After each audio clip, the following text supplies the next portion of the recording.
Kanc recreation and the facilities and programs that are offered around it. The idea is that this is somewhat a carbon copy of last time, that we're just going to have an open forum discussion of different aspects.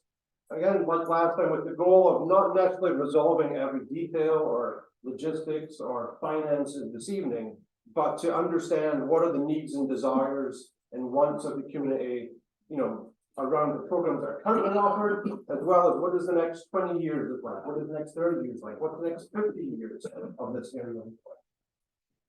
So I think last time we spent a lot of time talking about kind of slope side and how we may work around some of that, and I think we'll probably get back to some of that discussion this evening. But I thought we could maybe start tonight by talking more about this building, this facility itself, and any input or focus around the various aspects that the building offers in terms of this space, upstairs, kitchen, candy counter, bathrooms, and so on.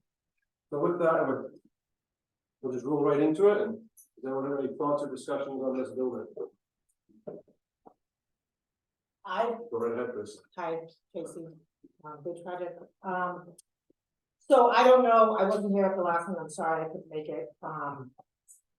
But I just started thinking about, you know, the different programs that I've been having here and the events that I have here. And I don't know what options there are to help out expand it, but my thoughts, with doing it, I love that we can use this space. I'm so grateful for it. And trying to get more people to do things here, because it's such a community area. A couple of things that I have, the Petal Purple, I skip what we've done that a couple of years, and a couple other things. I'm just wondering about this building, about like updating, and I didn't know if that was an option. I don't know if it's an option or what it's just, when we have done our events, a couple times it's been really hot and no shelter outside. So that was one of the things we were actually thinking about this year, because it was so hot. We were all bringing our own tents in. We had like 14 tents out there. So I didn't know if that is, you know, if any talk has ever been about that type of stuff, as well as bathrooms was kind of a little issue that day. We did have like, I don't know how many, it was probably like 60, 70 people here all at once.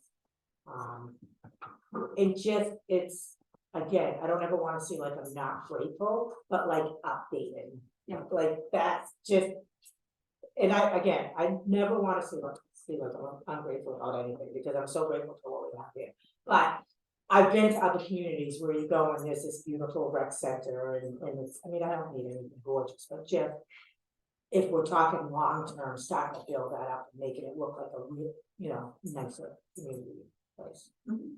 There's nothing off the table at this point in time in terms of discussions. I mean, part of what spurred this along is, right, it's been acknowledged that this building is dated and has some features that could perhaps be improved upon. So, right, where do we go with that? Or, you know, is it minor changes? Is there more major changes? All to be determined based on what people's general approach and thoughts are. So that's helpful. Thank you. Has anybody also ever talked about so that I know they do the summer program, like after school program, right? I know we have that. I don't know if you always use this facility. Do you use this facility in the summer for the after school program completely? I forget. Summer camp. Summer camp. So we have one summer camp that runs out of here and one that runs out of the community ball field. Okay. And I know that I've talked with a couple of people too before, and it was kind of an issue when JJ was younger, and he's no longer, but having something like, and I don't know if it's a possibility. Something here where families, like especially on vacation weeks and stuff like that, there's no school. There's no, you know, I'm sorry, my brain is tired. Like Columbus tomorrow, you know, the school's closed. Where kids going? You know, like I always had a problem with that because I still had to work. Not like, is there any type of anything like that can happen? I have several families that work. And so when that time comes up and there is no after school program, is that something? I mean, I don't want like not a babysitter thing, not anything, like a camp, you know, some type of camp. Like a glorified ASP program. Right. It's childcare. I mean, plain and simple, it's childcare. We do that in the winter, vacation week. Yeah. You know, you can, as long as your your child is behaved and toilet trained and can feed itself and whatnot. They, there's so many parents that just drop them off for the week. Can you do Because that? they have to, because they, For a while, During right? COVID, Sort of COVID was open. Okay. and when there is, a teacher in service day or no school, or, we usually can rally the troops and open up for the day. And it's not guaranteed because it's staffing and, not, I don't think anybody really makes their living by working part-time at the Kanc. So they have other jobs and responsibilities and such as well. Yeah. But we have tried to do that quite a bit in the past. It doesn't solve the issue for fall and spring when this Right. facility is not open. But again, that would probably be a staffing thing as well. That's a good, and it's been a couple of years, but we used to do, like, we went down to the Dover Children's Museum. Some years, like, we did like group trips Yeah. each day, they would sign up for a different trip that they would wanna go to over vacation. Mhm. That's an option, yeah. Yeah, like if even we could. Obviously, it wouldn't be a full-time position or something like that, but something staffing where maybe there Right. could be a couple of It would people that'd be willing to do that. Juggling. Right, yeah, yeah.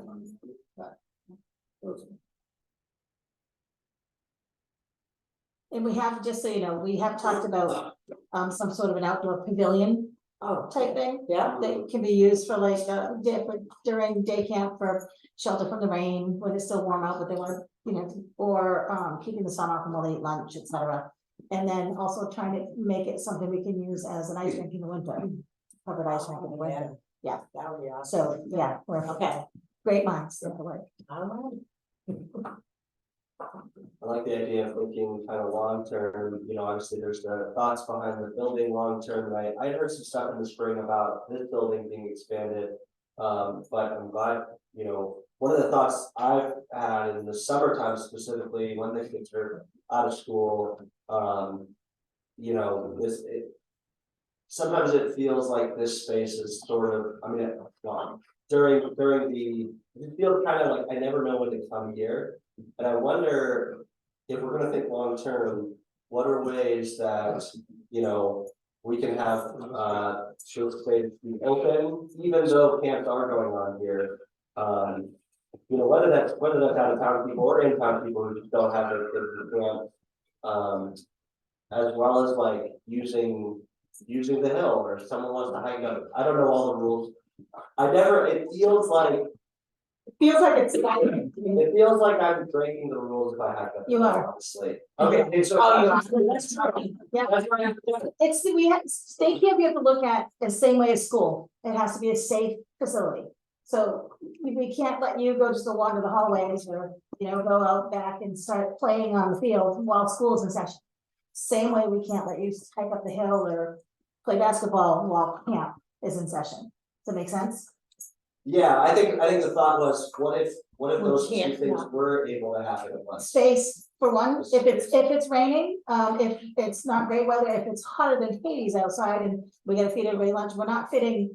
We can't even fit day camp in here, never mind anybody else. Yeah, I'm not even saying specifically the building. I'm saying specifically like the whole. Again, Right. day camp has to be a safe space facility, like the school, while we have the kids on campus. So, no, Okay. you can't. Except that they do field Okay. trips 3 days a week as well. Yeah, yeah. So it's. But Nick, are you specifically talking about like summer or just like this weekend, for example? I think I understand why in like the end of the ski season, we closed down the hill. People aren't going up there and, I was one of those. Go up and plow snow or. I think it is more specifically to summer because It's too this tough. is used during summer all the time. I didn't know if that was something, thinking. It's just more, Bigger. just on a usage thing, when we have groups of out of town, Right. there's especially a couple that come in transit vans that wanna take over the playground and don't Right. understand why.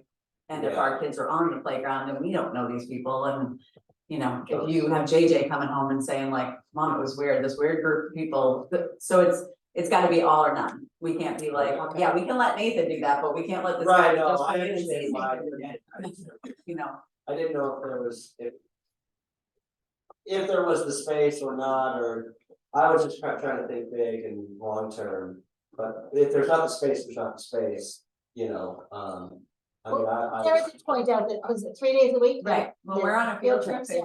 it's open, it's just when the kids are here. Oh. So One day, it one would be day, better then- about yeah. Right, marketing that and advertising which days those are and things like that. yeah, The date it's like, what, 7 weeks a year? Right, right. Just So keep it summer. it's 7 weeks out of the year, but the rest of the. Right, year, right, the right. public is allowed to use this. It's really just- So what's the current policy? If I could have one to walk up the hill this weekend, is that okay? Absolutely. Right. So we're as just, long as the programs aren't going on. as long as there isn't summer camp, So we have okay. all the kids running around that week. You want candy? Hey, Jane, you need something? My name. Hanging with the dog. Yeah, but I think you're talking about just expanded use of the whole facility. Yeah, Year I think round. that was a lot of clarity for me. Me It's too. Like I- wondering like. Can we use it? Can we not use it? I'm just, We I'm used to trying. use the playground all the time when there's no one here, yeah. Yeah, and I do, I'll do that when no one's around, but. Yeah, sometimes there's, I felt like, I'm not sure. You know, even when the camps aren't here, sometimes I felt like I wasn't sure if I was allowed to hike up. And maybe that's just because, you know, You're allowed. I'd heard, Be sure, yeah, be that's sure. good. I can be sure now. You can't hike the slope and ski down when no one's here. I know that. You can walk up and walk down to your heart's content There you when no go, one's yeah. here. I mean, selfishly And long term, I'd For love to see future like, use, you also have my cell phone number, so I too. you could I'd have. love to- I mean, the worst case scenario is if something's going on, somebody's gonna say, hey, you leave. Cool. Yeah. Okay. Aaron, you seen that? Yes, if we're ready to go on to different, like, about the building. Yes, Yeah. yeah, Dennis. With regards to the building, one thing that I think would really benefit this place, is a venue where you can host functions. For the whole community, for whatever it may be, a space where you can judge events. A timing room or a judging station, for, you know, if the jump's right there as well. A deck as far as supervision as well. The benches are amazing, but imagine creating that looking up this way. People wanna see people ski. That's like, they just come here and they just love to see their kids, grandkids ski. And creating an environment like that, that would just enhance the community. Another thing would be, organized lockers. Which would help for, you know, families, and that they probably generate their own income with that. And while we're just throwing everything out there, a tuning room would be great, or some sort of space that's not the garage. That people can work on stuff instead of doing it on the kitchen counter. And there's like a locked area with devices, and kids can do that with supervision. You know, all those things would be amazing. The only one that might be an insurance issue is the tuning room. I was thinking the same thing. I'm sorry. The tuning room. I love your other ideas. But I've always I'd love thought to that, find you know, out. we have the big classic that we look, you know, it's really hard to judge, and if we had, you know, looking at what they just said, the Mittersoll was outstanding, they have a deck and then a separate room, and they also they can use time on tap or as well as Barron's, and we could, if we have a deck that's like an L with a supervision playground, like almost Yeah. everywhere where people could be. Now, whether that's a deck or down below in a patio, you know, with something that's just a fun place to be. That would be awesome. Yeah, I think it would be great. It would be really neat. You know, I did a little research, and in one place, I guess it was in Pennsylvania, a small place. You know what they did? They actually took a container. And they put windows and doors in, put a deck on top of it, put a tuning room in it, and some space for lockers. So I think it was like $3,900 for a 40-foot by 18-foot. Is that the right size, Ken? Roughly. I think they're 40 by 8. 40 by 8 now. I thought this was 18. Well, maybe it was 8.5. But I mean, you know, it seemed to suit their needs. But I mean, I wonder, again, just throwing out an idea or something like that is multi-use and serves the purpose that you're trying to establish with. And I mean, it wasn't just an iron container. They put wood around it, put nice windows in it, so it looked classy. It didn't look like a shipping container. Jay, you had someone? I was wondering, what, for clarification, what's the concern about the rates of the tuning room? I mean, I just, running the community center as well, there's, like, they can't have a meat slicer there. Like, there's things that, because the risk is so great, that they will not allow us to have in a town facility.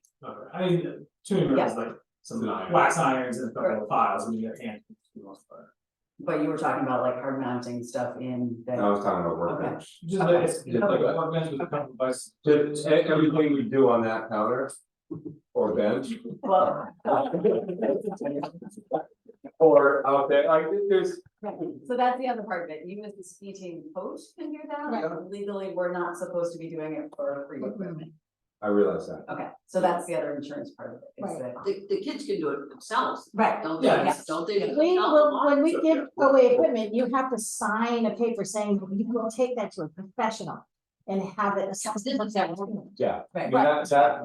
not my big sell, Yeah. is the tuning room, that's just, I'd much rather No, I see a like the space idea. where people could watch their kids, watch the jumping, watch the races, watch the biking, watch the baseball games, watch pickleball, basketball, and whether there's like a community circle, so to speak. I like the idea of a tuning room because and all of you that know how to tune skis can teach the kids how to take care of their equipment. I love that. I love that And aspect. we have of the it. bosses on it, it's just. Right, yeah, right. No, I like it. If we can get past the insurance company, I think it's awesome. Teach them to maintain their own stuff. Could be a lot. Yeah, Well, well, it would probably have to not. be. It would have to be. There were tools in it like that, yeah, so I wouldn't be able to just leave it open. And you mentioned functions too, just Um, further thoughts as to what that. looks like? Groups like Yeah. bridge projects, birthday parties, scouts, your youth groups, reunions. We got the mentor programs, like. we can do Yeah, that. just like. Ladies night, guys night, like getting bingo, I don't know, just some sort of place. Which maybe we do a lot of that stuff at the community center that I'm not aware of. the bingo, yes. Yeah. Got one, I've missed it. You're right. Right. But just in general, it's like sometimes when you're looking for spaces in town, there's not a lot. We do some of that here. Yeah, I know yeah. there's been a couple weddings here. Some of my kids' birthday parties have been here. I know some of Jane's kids' birthday parties have been, we do that. Not on a grand scale, of course, but it is available for that. You could book it next week to have a birthday party if you wanted to. I mean, it's. Yeah. But But a nicer, right, Right, yeah. More of a community based thought, Yeah. as far as things that our families and So- friends are doing. which brings me to what would why not rent the community center that we have now? With the kitchen, with the whole bit, instead of making a duplicate. well, I think with the people that rent this, what's appealing is the playground, the outdoor Right. space. Okay, I get that, Let your kids go and run around and not have to worry I about. get that, okay, a recreational area. Yeah, okay. yeah, That might change though, the skate park. Right, yeah, I mean, those. There's a ground back. Oh, we're Yeah. talking about. Anyways. That's Yeah. another bit, yes. No, I get that, that makes sense. When that's. When. I mean, I know our community is the Sonic Temple, and I think that's now sold to private persons, so that's no longer an option, but that sort of. Yeah. Function room, Yeah. that size for big groups to use, or whatever it is. So I walked in a little late, are we discussing like works to this building or just? Yeah, so Yeah. yes, I think last time we said we talked a lot about kind of slope side stuff, and I'm sure we're gonna get back to that tonight.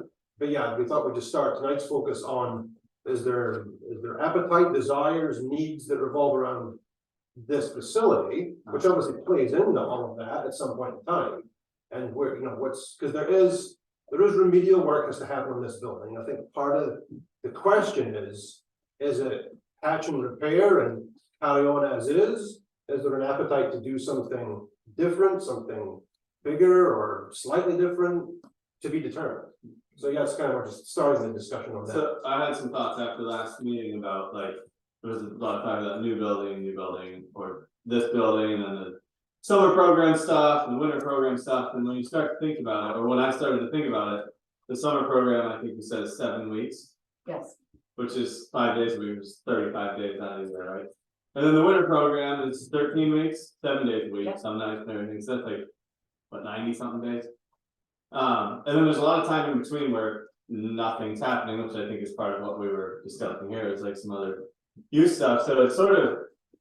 It seems hard to think that we would build a multi-million-dollar building to suit just some tight days in the summer. And again, excuse me, I have no experience with the summer camp, and I'm sure there are days where it's really crowded.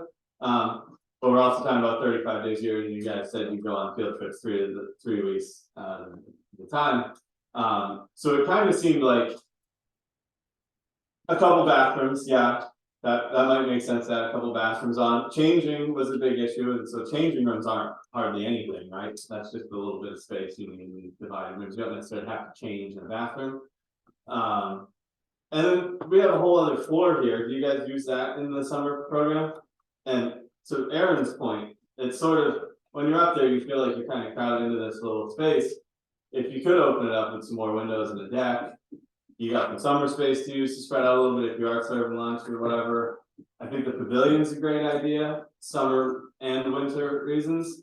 It just seemed like a really big, long-term future and a big money ask to do a whole new building when we could sort of do a phase of upgrades to the building we have. And I think you're gonna get a lot more community support for that than a few $1 million worth of, because I mean, Stuart can tell you, you're not building a building for 200,000, it's not, you're putting millions of dollars into a new building by the time you're done with everything. I think you can do it for a lot less here.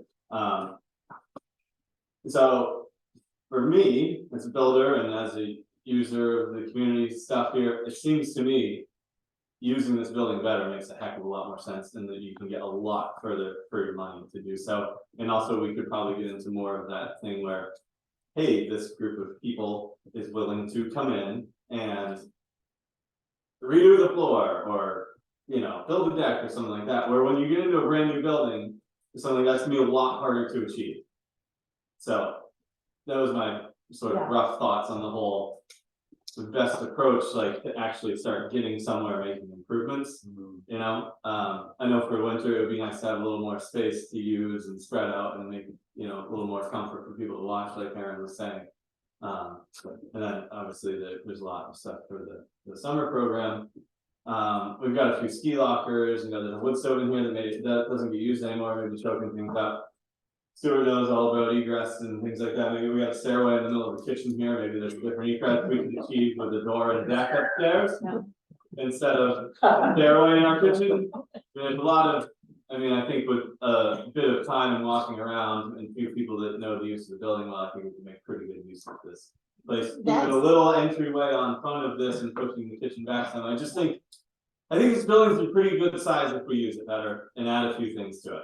and that was when you said our ask was for a brand new building. I didn't mean, Okay. I said that would be a big ask. Okay. I didn't say you were asking for Okay. a new building, or if Because our whole that's thought how I was- came across, it's not what I meant. Okay. I meant that would be a big ask to the community for a whole new building on this location. We Because looked our at the thought was square we- footage and with today's construction figures for a commercial building, it was just under 2 million. Yeah. I would assume, yeah, Yeah. and by the time you add in people. Empty, with it for an empty building, yeah. Yeah.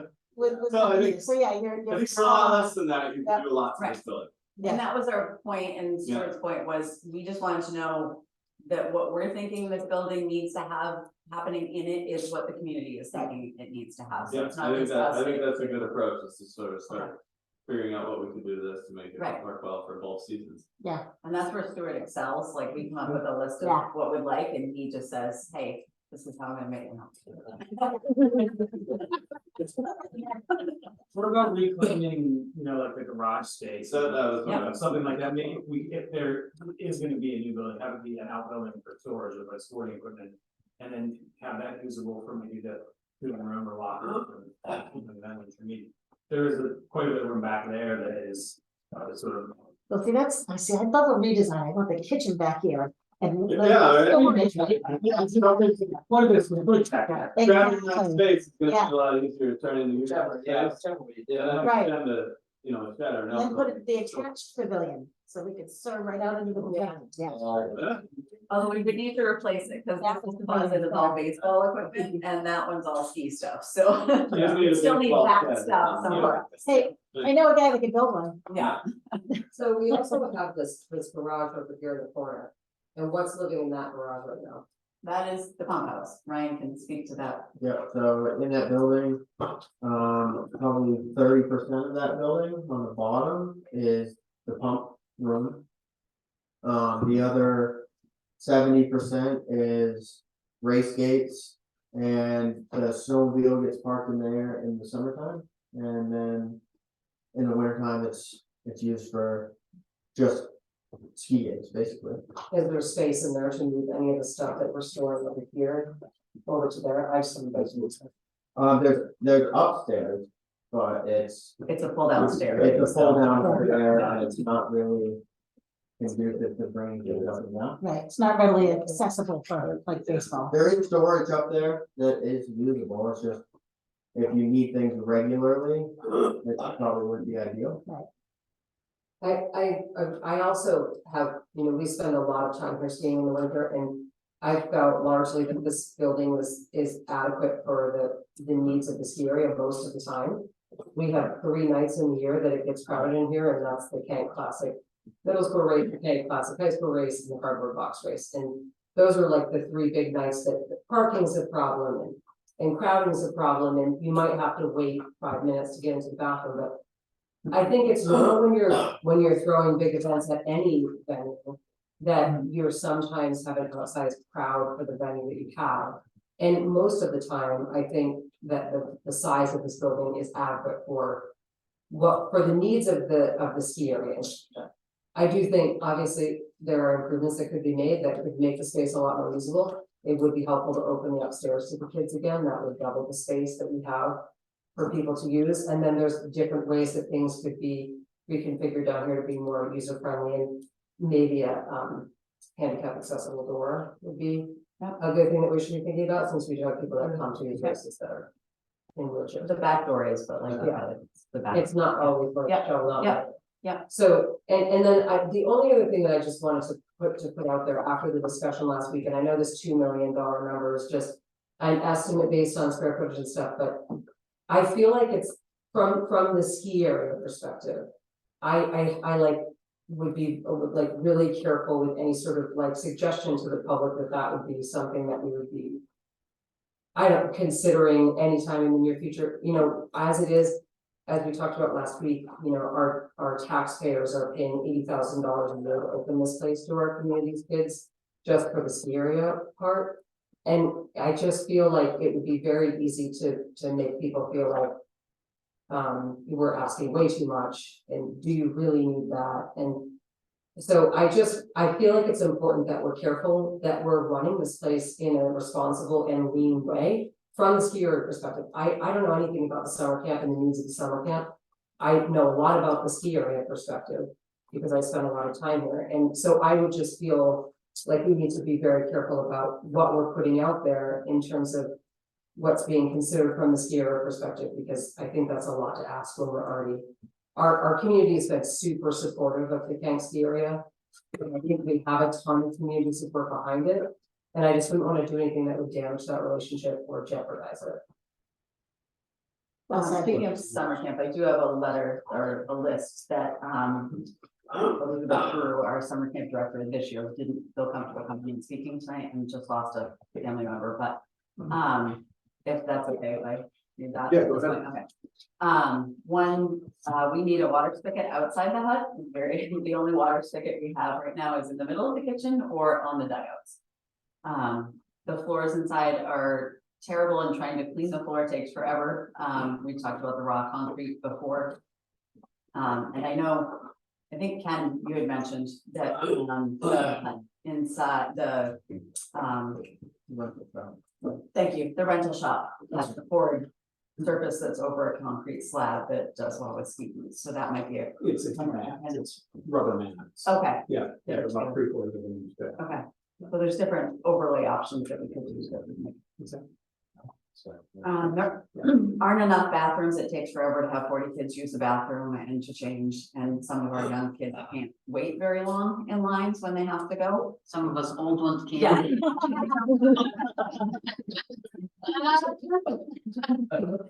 That depends.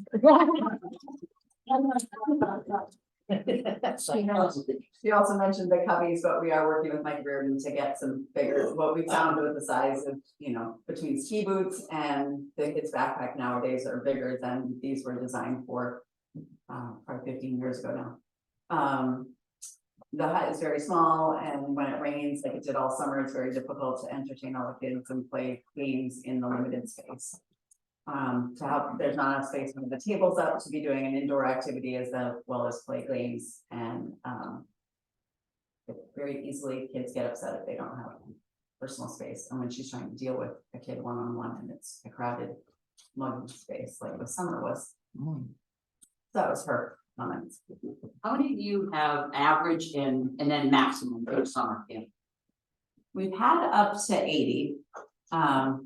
We had, this year we had 46, so it depends. 46 here or 46 between the two places? No, 46 here and then 26, because we limited it to 2 vans that we own, because we couldn't get rental vans for years like we used to do, so. The reason why it was only 46 staffing, is that correct? No, well, that was all that signed up at the deadline that was. Oh, gotcha, okay, And we had 2 staff members after that time, so we didn't open it back up for more. gotcha. 2 staff members that took other jobs. Yeah, it was a wait. Another thing I was wondering about, and maybe OJ knows something about this only because we work up in Franklin, right?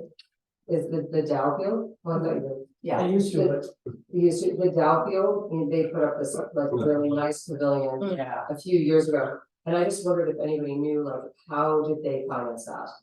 Did they get donations from local businesses? I feel like we have so many local businesses and stuff that, and if a project like that was affordable, being able to get both private donors, put something in and be able to have their name on something.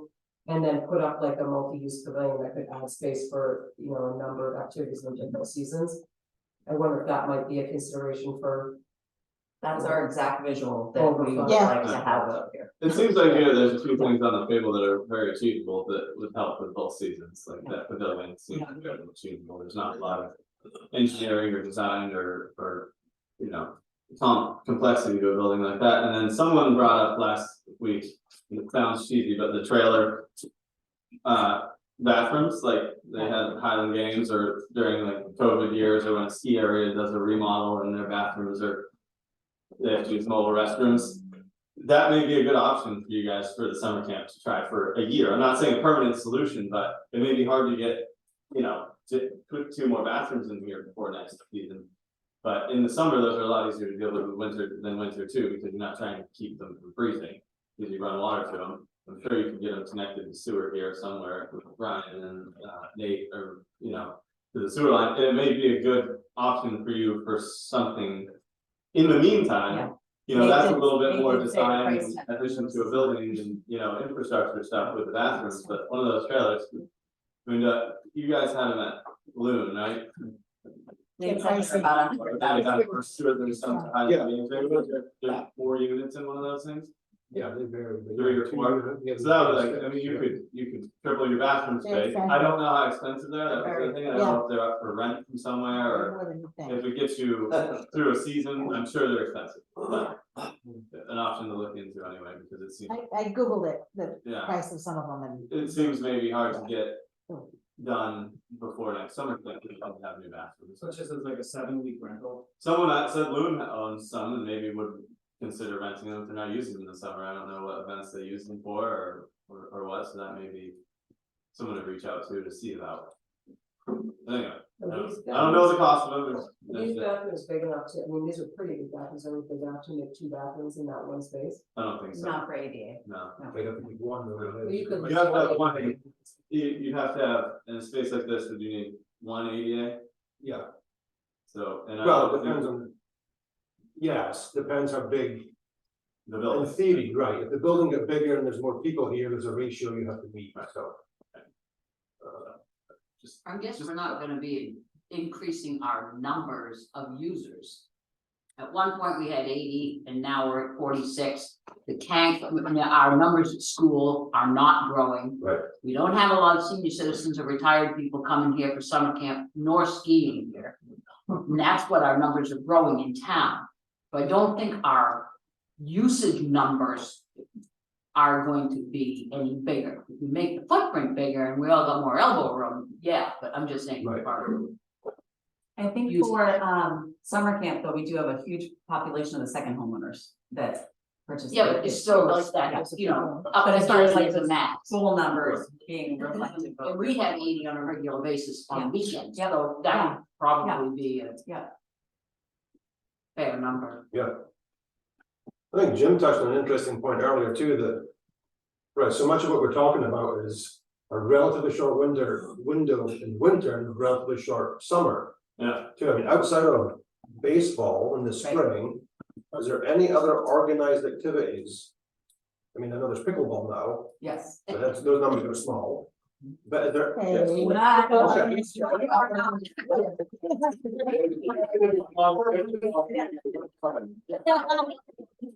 We're gonna cater to the 400 pickleballers.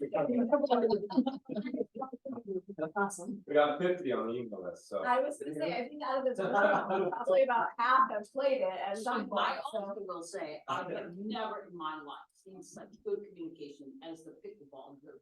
Yeah. Like, today you get a pickleball. Oh, wait. Wait, Jane, there's an app coming, so. It's not a pickleball player. He's not kidding. No. We don't even stop to go to the bathroom when we play, so no. Once we don't go to the bathroom. We're all. How are you gonna go there? No.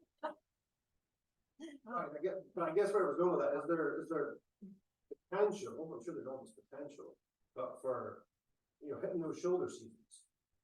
With other, and it's what's here, is that hampering that, or it's just, again, it's a staffing question or enough community desire question to do more that is outside of those kind of anchors that are winter and summer. Well, and that's usually like Tracy's events both happen in the shoulder season, Right. like there's different things like that that we do. But again, it's, But that's more an outside group coming in to yeah, do something. yeah. Is there Let's see that. thoughts for anything internal? If we start more programs and stuff, we need more staff, we need more staff, and big time ripple effects, so that would be something would have to go through the government of both towns, because they support that. It's split by both towns. I mean, the rec department itself does have fall soccer, I mean, they have sports going on. It doesn't happen here, but it does happen for the rec department. In the spring, there's baseball, so again, it doesn't happen here. But there is baseball, softball, farm league, all that, t-ball, etc. And of course, in the summer, there's summer camp. Come here, baby, come here. Hi. She did, and I saw you coming, I said, come in, because, you had distracted by pickleball. Jump, but jump. Oh, So that- There's a block there. Yeah. So it seems like the focus should basically be to adjust what we can do for winter use and summer program use, and if things develop in the shoulder seasons, in between of those, then this building is Right. meant, open up a little bit more for that anyway and make some space. I Right. really love the idea of trying to make the upstairs more inviting and more of a viewing area too. But I would assume would be helpful for day camp if you're doing stuff upstairs and you Absolutely. can see outside. Oh, no question. Or have a deck that you can be on outside. Good And even point. that deck might have the ability to have maybe like an awning type thing eventually, something that can come out when it's raining or be back in when it's not, something you don't really need in the winter. You don't want a full roof over the thing, like it's complicated, but it just seems that the upstairs space could be so much improved for both seasons. Cause you figure the Absolutely. Kanc Classic, you get in here, you can't see most of the slope, there's too big of a chunk in between the windows, and there's a lot of people. If you could double your viewing area, or even more if you had the deck up there, and then it's gonna be a much more pleasant place to be in the summer when it's raining and opened up, and you get this Absolutely. inside, it just seems like a space we should really try to try to capitalize on, you know? That's a good point, because right now it's the most popular space to be because we have 2 window air conditioners. And that's Right. the only place in the building that is Right. with, so that's one of the other things Yeah. that Lizzie had talked about was mini splits or something that we can temperature I don't control. exactly remember, Yeah. but there's like a separated space up here from that, like, it seems like that Yeah, whole look thing at could this just, one, yeah. like, the stairs could go away, the whole thing could be opened up, you could have a set of stairs there and egress, another egress means out a deck, right? If you got another door and a deck up there, this and that would cover that space. So, it just seems like you could really benefit here and upstairs with all that. Or for both seasons and events. As a builder, what are your thoughts on if we went out, like, what is gonna be like an 8-foot deck, 6-foot deck, I don't know, the I mean, probably 8 foot deck. 8-foot deck, so if we brought the building itself 8 feet, put all windows and put a roof deck on top, is that something that's, Expand this lower space? yeah, I don't know, that would actually be a good question. That would give us the space I to feel like your unlock I feel like your eyes are always cramped Oh. down here anyways. Yeah. Oh, Even yeah, doing that's- that, It's 22 feet. I hadn't thought of that. thinking you'd wanna not have like posts sticking right outside, it would almost be more like a supported. Cantilevered or something. Well, I met with Ken and Marcus the other day and we were just spitballing ideas for the building, and I think that, you know, we were talking potentially moving that door closer this way in the Yeah. building, Yeah, having a double door. yeah, But if you had the deck from like that point. maybe not the whole way, maybe Right. part of the thing coming out there. I could still have room. Yeah, Have room to get the cat through, and you could still groom up to the door, yeah, you know, without having to work around anything, and then everything on the opposite side doesn't even matter, as far as grooming goes. as a builder, I'd be more, if we don't need the extra 8 feet down here, which we've been talking about. We Maybe do, not yeah. needing that much extra space, I'd be more likely to rework this wall and the wall above. And get. So the do deck we over that. expand out that way for the extra bathrooms, changing rooms, et cetera? Something like that, yeah. Closets and whatnot? Yeah, I think that way you're cramming Ryan up and the ski slope and everything, and you got not a lot going on that way. Gotcha. The only sense it makes. Maybe you See should, the start from here, so. yeah, you want to push that, that's what you're feeling about grabbing that space as well and continuing with windows through there. Is that's really where you're seeing everything, you know, and then. You might even consider a couple bathrooms upstairs over these bathrooms or something, maybe that's easier, I don't know. I mean, there's a relatively simple option, you could kind of kill 2 birds with 1 stone, if there was desire or appetite to add a covered pavilion on that end of the building. You just deck over it, and your deck's on top of there, Yeah, pretty true, much, there's nothing going slope side. yeah. I The vantage point from there pretty much gets you everything, right, gets you the hill, gets you baseball, gets you basketball. That's cool. You've kind of, you maybe not have 3 six day, but you've got that whole panorama pretty much of the Yes, whole please. property. That could work well. That's why you have the video. That's why easy. So I think that's definitely an option. That's good. Whether it's a new building or this building or a modified building. Is there an opportunity or could we jack the building up? 8 to 16 inches. It is a Yeah, little the low. winter it's gonna. Well, just from an operations perspective, maintaining that Yeah, entrance, yeah, it would be, I made this mistake several times at Loon by putting my foundations too low. And then jacking them up, and Put it around. maintaining the surface out there much easier. And it would kill 2 birds with 1 stone if we jacked it up. We would frame a floor. That would fix the floor issue, and then you'd have a chase or, you know, false floor for utilities underneath. Just take this building. Yeah.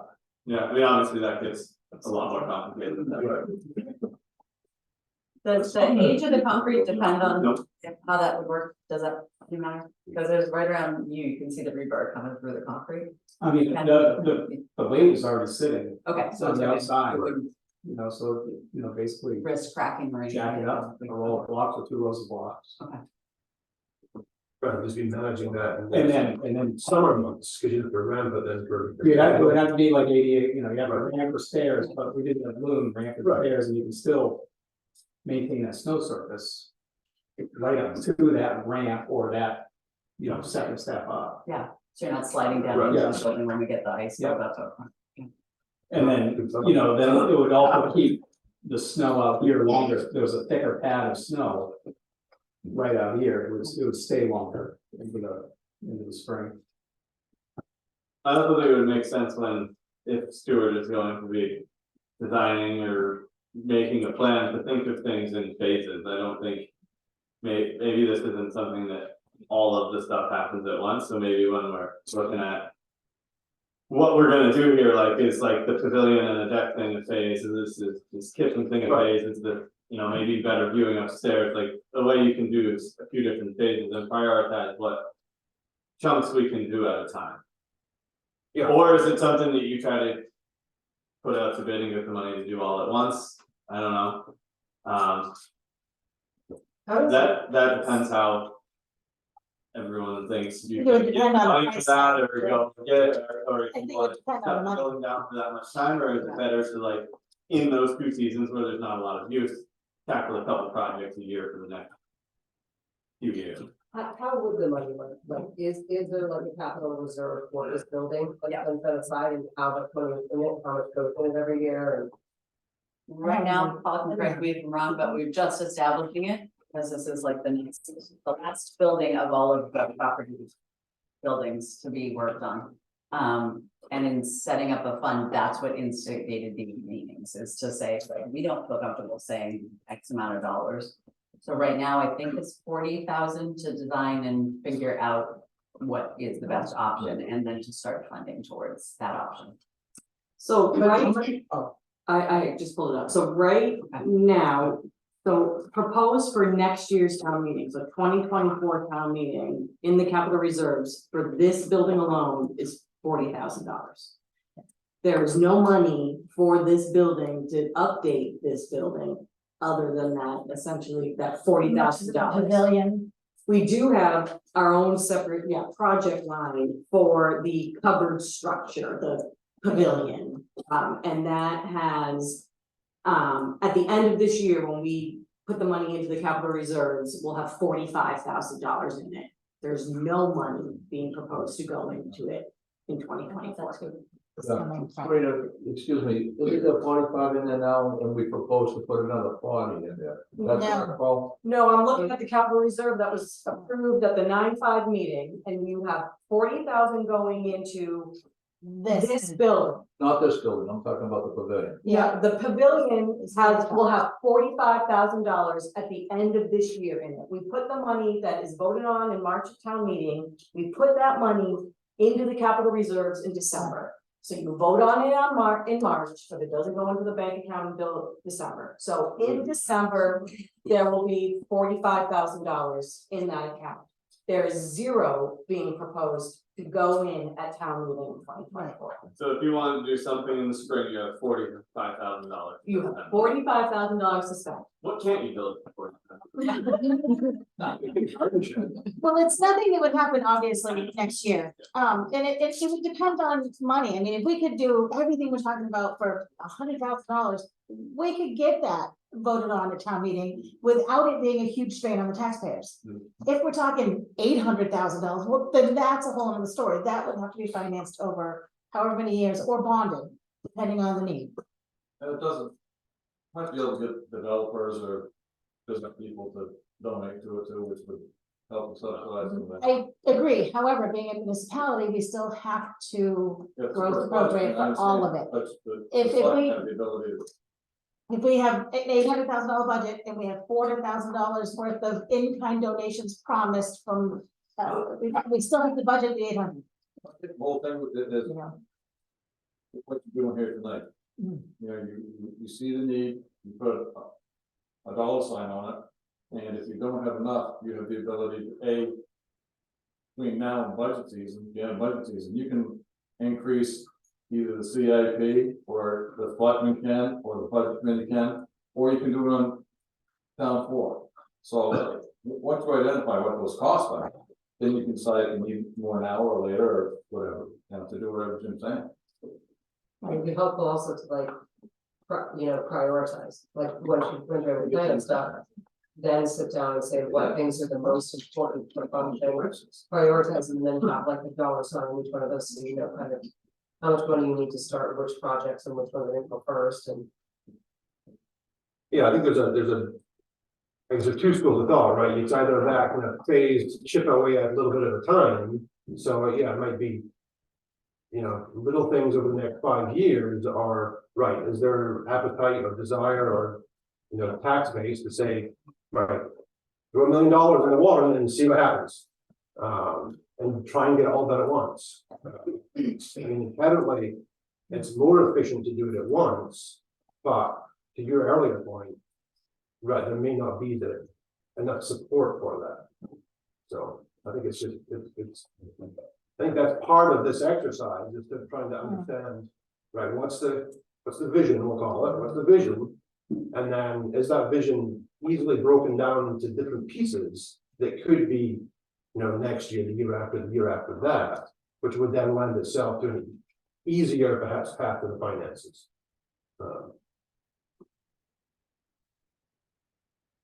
So we're looking at 35 days in the summer.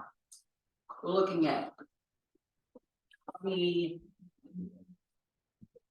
days in the winter that we have, because it's 13 weeks, that's 13 weekends, that's 26, and then the 3 days that Vicky talked. So, you know, I personally don't think that this needs to be the size of something for a function hall. If you want to get married on a grander scale, it doesn't need to be the high class. I look at these walls, I don't think they've ever been washed or painted or stained. But look at how good they look, and there's not one living soul that wants to paint, stain, or wash these walls, not an employee, not anything. Same thing with this floor. Yeah, it's a pain in the neck, but we don't have to cry when the Kool-Aid goes everywhere, and we don't have to cry when all this stuff hits the floor in summer camp, winter camp. There's different functions for different things, and I think that, I mean, a poured floor would be lovely. Don't get me wrong. But I don't think we can be everything to everybody. I just don't. You know, adding another 8 feet, increasing this, give us more elbow room. Maybe, I like the 8 feet this way. The reason I do, is you go put a deck over here and I'm down here looking, and I might not be able to see the start of that race because of the deck. So I like going out this way, with the deck over it. Put your 4 bathrooms between that window and there, switch your kitchen over, or wherever, put on the addition. If you want to squeeze out a little bit more between that and the pavilion, definitely covered pavilion. I think you got them. I don't think we can be everything to everybody. Definitely open up the upstairs. I agree, and everything but the floor. When someone vomits on this floor, which has happened 4 times that I can count on both of my hands, it's a pain in the ass to clean up. We don't throw up in the winter. Oh. Maybe something like that. February vacation week, almost every year, Jane. No. Just saying. No, I can get in, that's not really, think about where is the office place Yeah, in summer and. a washable floor would be fantastic. It would be. And I haven't washed these, some of the walls I haven't really washed them, but I spray them with Lysol spray all There the you go. time. And they look fine. Yes, And we walk down the prints that cover them every now and then. It gets yes, dust. and a little bleach here and there too. Yes. Same. No, I'm not saying we're not No, clean, and I'm just. I like everything he said. I love the feel of the Kanc. I don't want that to change. I love it. It doesn't mean that this field can be a little better, No, a little absolutely. bigger, a little wider, No. more viewing. And I get, Ken pointed out when I said, can't we go 8 feet out that way? He said, you won't get the groomer through. How, I'd love to figure out how far down we can go 8 feet more out and put above it, and then wrap it around the back or add it onto the top of the pavilion or whatever. Yeah. And make more glass in front of here. And have the ski up candy window back there where the kitchen's gonna be. Well, and I think if we had a more inviting space upstairs. Yep. The problems that we're having with maybe lack of adult supervision Yeah. upstairs will be Parents will- resolved. I was thinking the same thing. Wanna go up there and see how much. We could be up there every afternoon watching the kid up there, because you can see the slopes. Skiing. Yeah, that's true. Yeah. It's ski patrol. But it also just doesn't, like out there right now, it feels like you can hide away in a corner, right? And Yeah, I also feel like if people are doing things, smoking, vaping, whatever is been brought up in the past, like that's gonna come up and that kid's gonna be in trouble, like that could be happening. Right behind the building at the corner, right? So like, the behavioral stuff, yeah, they have to be adjusted if there's an issue. But if it's a nicer, more opened up space, it's also going to be less likely that you feel like you're tucked away in a corner, there may be someone standing out on the deck. You know, people are more likely to come upstairs, if it's not just like closed in with a pool table, and you're gonna get hit by a kid's pool stick trying to sit there and watch. You know? Also, as Marcus Corey pointed out in the last meeting, we have a big drop off in kids spending time with the Kanc in the winter after about the 8th grade. And so most of the kids that are hanging out here in the winter are pretty young, they're really not like the vaping crowd.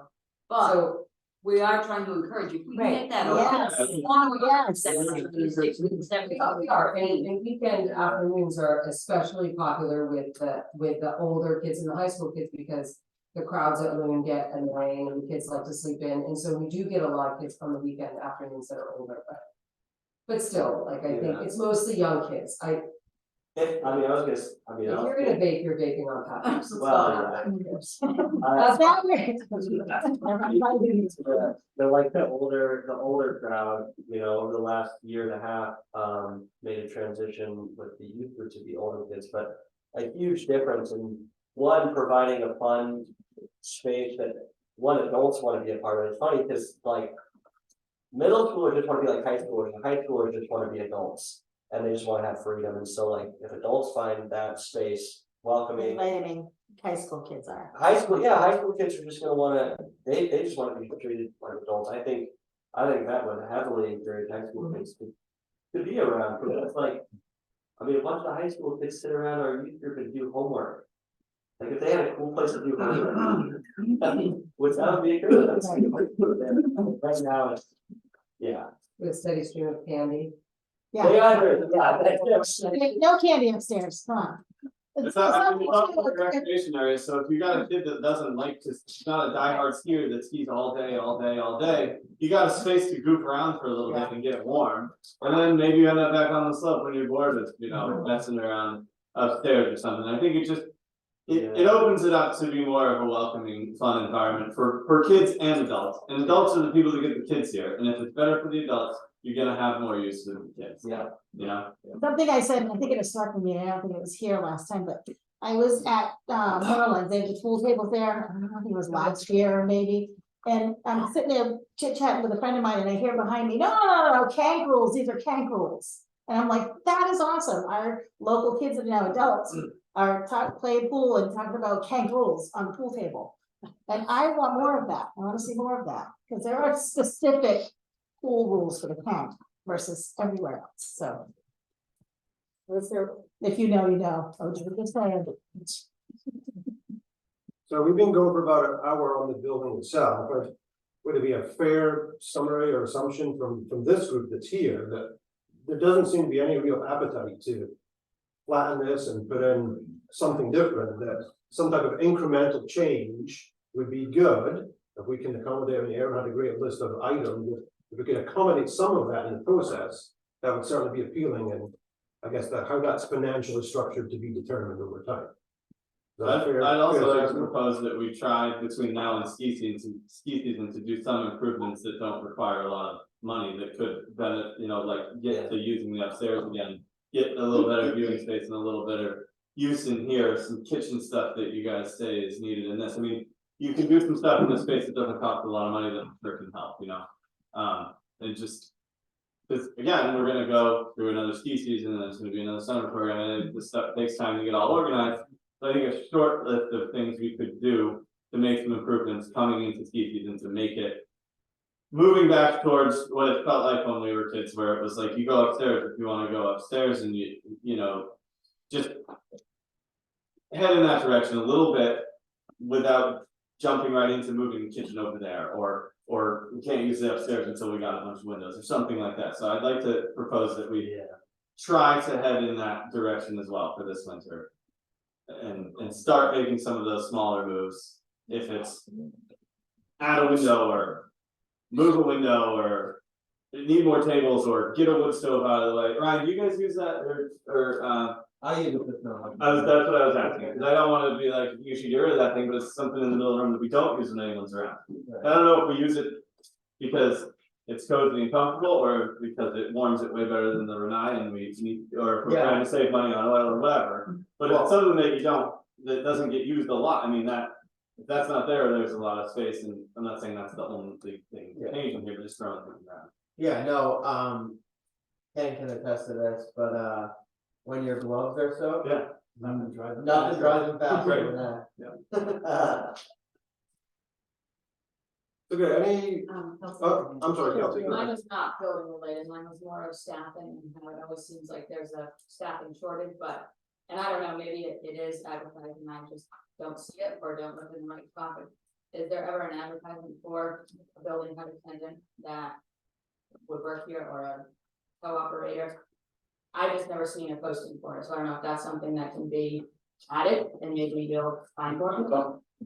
Or at the same time, if I wanted to put hot dogs on a Saturday, I'm not allowed to do that because that's volunteering, is that right? It's we had a steam room of a volunteer many years ago. I think she'd be okay with me telling you it was Cindy Bartlett. And the insurance company has an issue with any kind of cooking, money, or engine operation that is not a paid person in that position. And then to go along with that, So like, sorry, just to go back to that, we have parents helpers all the time to like plate, you know, like I can take it out of the pan and put it in the bun and you can put the chips on and give it to a kid. Like, we kind of worked around those, it just can't be with cooking. It's Or also, money. some of our staff that's like 14, 15-year-olds has to have somebody else that's older doing that stuff as well. So it's age as well as staff. is that I was just thinking, coaches volunteer, their time to vote, but could certainly break a leg on some deal. So I was just looking for clarification on how volunteers could get in here. Volunteer. You also mentioned a couple times at the last meeting that you can't handle money if you're under 18, is that a town policy? That is an insurance requirement as well. Because of the ski area, because I mean, there's kids all over town handling money in every ice cream shop and. So private is Or definitely every different than municipality. Municipality is different. Because it's basically town funds that they're handling, so. Yeah, they're handling municipal funds, so it's government funds, they can't. They cannot, over 18 and an employee. But I mean, building head attendant, you might find a retired male or female that wants to put in a few hours here and there, and then you've got someone certainly over 18 Yeah, and willing to. and that's how we've gotten a couple of our people, like Marty Talbot's one that does, you know, like a couple of them will do like one night a week, but they don't wanna do, Right, you know, like a 30-hour. Right. 7 days. Yeah. Does the money from the concessions go to Friends of Rec or does it go to the town? Concessions goes to Friends of Rec, ticket sales goes to the. So if the Friends of Rec, can they employ people or can they take volunteers? I mean, it's not town related, right? Friends of Rec are a nonprofit agency, We're a charitable trust, they're a yes. charitable trust, so you can't have people volunteer. We're not, we are incorporated, our papers don't, it's not the type of charitable trust that can have employees, we don't have paid employees. I'm not saying employees and volunteers, I mean, a charitable trust, I would think, would have volunteers, but like, how most charitable trusts work. You know? I'm not sure. But People get on the board, never mind, show up 3 or 4 days a week to collect money, I mean, we can't even get board members. It does fall back on it being a town facility. Someone could volunteer, it's not candy, they just can't give out hot dogs, they can't cook, they can't use cooking. They can't cook. They can sit in candy. They can give out candy, they can give out water, they can give out cookies, they just can't cook. They can't sell the mugs, the shirts, anything like that. Right. I think Right, those those Rotary, That's I what was I'm thinking like the Rotary, those It's gone to Friends of Rec. cookouts and I mean, they're all nonprofit, they do that. Yeah, I guess they. Oh, they are, you're right. They're a nonprofit, so Yeah. that's. I'm not understanding that, if the Friends of Rec is running the food service and selling candy and selling hats. that person, but that same person also sells tickets, scans tickets, and whatnot, that has to be a town. Okay, employee. that's not. that's a what town happened. Can she volunteer to collect the dollar for the hot dog? I'm hearing the answer. No, and that's what I said, is she can do everything but cook the hot dog, and we pull She people can. in all the time and say, hey, can you do this for this, can you do But this? she can't take the money for the ticket. Yeah. Right. But the person at this window does both. So now you need a third person. I mean, it's just, It Yeah. seems like volunteers could help with the process. The person that stands Can't get rid of the ticket. the employee that stands at this window selling candy takes the money for lunches. That's why we need them at the Then same, goes back that's to why saying they the need them at the same place down there, not. Well, down here, What we would, that, down here, that was, yes, that's what I want, when I get in the building, yes, that was part of our. exactly, yes, and that would be fantastic. Is that, Or you could have a volunteer here selling the candy. is that the same person just because of lack of volunteers? I mean, if you have two different people, that could be two different tasks, that's what Well, I'm hearing. if we have, but if we have to have somebody that's over 18 and trained to be in that position, like, there's a good, it's usually Bree and I alternate one day a week. So it makes more sense to have us be there than to have two separate individuals. We can have a Under- volunteer selling candy right here, but that volunteer cannot sell a ticket there. Understood. So it makes sense to have a town employee doing both. Because a volunteer can't do both. Understood. So you've always gonna have a town employee for the tickets. But arguably, if anyone showed up and said, hey, I'm willing to help, I'll sell candy, that's okay. As long as nobody shows up and needs a ticket, Well, you then don't we're have gonna a find ticket a town person. employee. Well, no, the town employee, No, what he's saying is the town Let's make employee well, just kind of. They know standing right there. say, go over there and buy your ticket. and You're go. absolutely right, you're Well, you- 100%, it looks great on paper, Right, logistically, it doesn't work that way. I was just gonna say, we've been here, the Yeah. only time we try to have two on is if it's a Friday night and I have a, you know, a 19-year-old that's gonna be in charge of the facility and closing up and cleaning and locking by herself. At that point, I'm like, I don't want them by themselves leaving here. I mean, Tin was here one night with our luckily adults. 2 nights, were you on both of those nights? I don't. When Brooke almost got hit by a snowmobiler. Oh, yeah, yeah. When the I remember. drunk guy showed up and wanted to punch you. Yeah, so, you know, there's situational times that I don't want to force you to. Right. So just, I mean, it sounds good on paper that we give them a volunteer, but if I put a volunteer in a position and they get hit by a snowmobile coming off the ski slope, or, you know, like Tin almost got punched by the drunk guy, it's, Oh, yeah, that was. there's situations that No, it was good. discourage, yeah. So a little bit to Kelsey's point, though, I've also never seen jobs here advertised. And so I don't know how they get advertised, but another thought would be, I mean, obviously Facebook is a good way to get information out to people. Also, when those papers go home to all the kids in school about the Kanc season and what the hours are gonna be and what the programming is gonna be. Also sending something home to families about, hey, we're looking for people who might be willing to work in the hut or might be willing to do this and that. Because it's always been, you know, people who love the Kanc who have worked at the Kanc. But we're not engaging that part of our community in the way, we're not engaging in the way that we could be engaging them. I feel like there's a lot of parents who, you know, might be willing to, if they see it more as a public service working at the Kanc, you know, a way that we can make sure that we're adequately staffed and that we can be open the hours that we want to be open and offer the programming we're gonna be offering, even though to somebody's point that said before, most people aren't, you know, supporting themselves off the money they're making working at Kanc in the winter. It's really more people who are doing it because they love the Kanc, they want to be part of it, they like to watch the kids ski, they think it's a great community, they want to support it. And I do think that we would have community members and parents that would be engaged in doing that.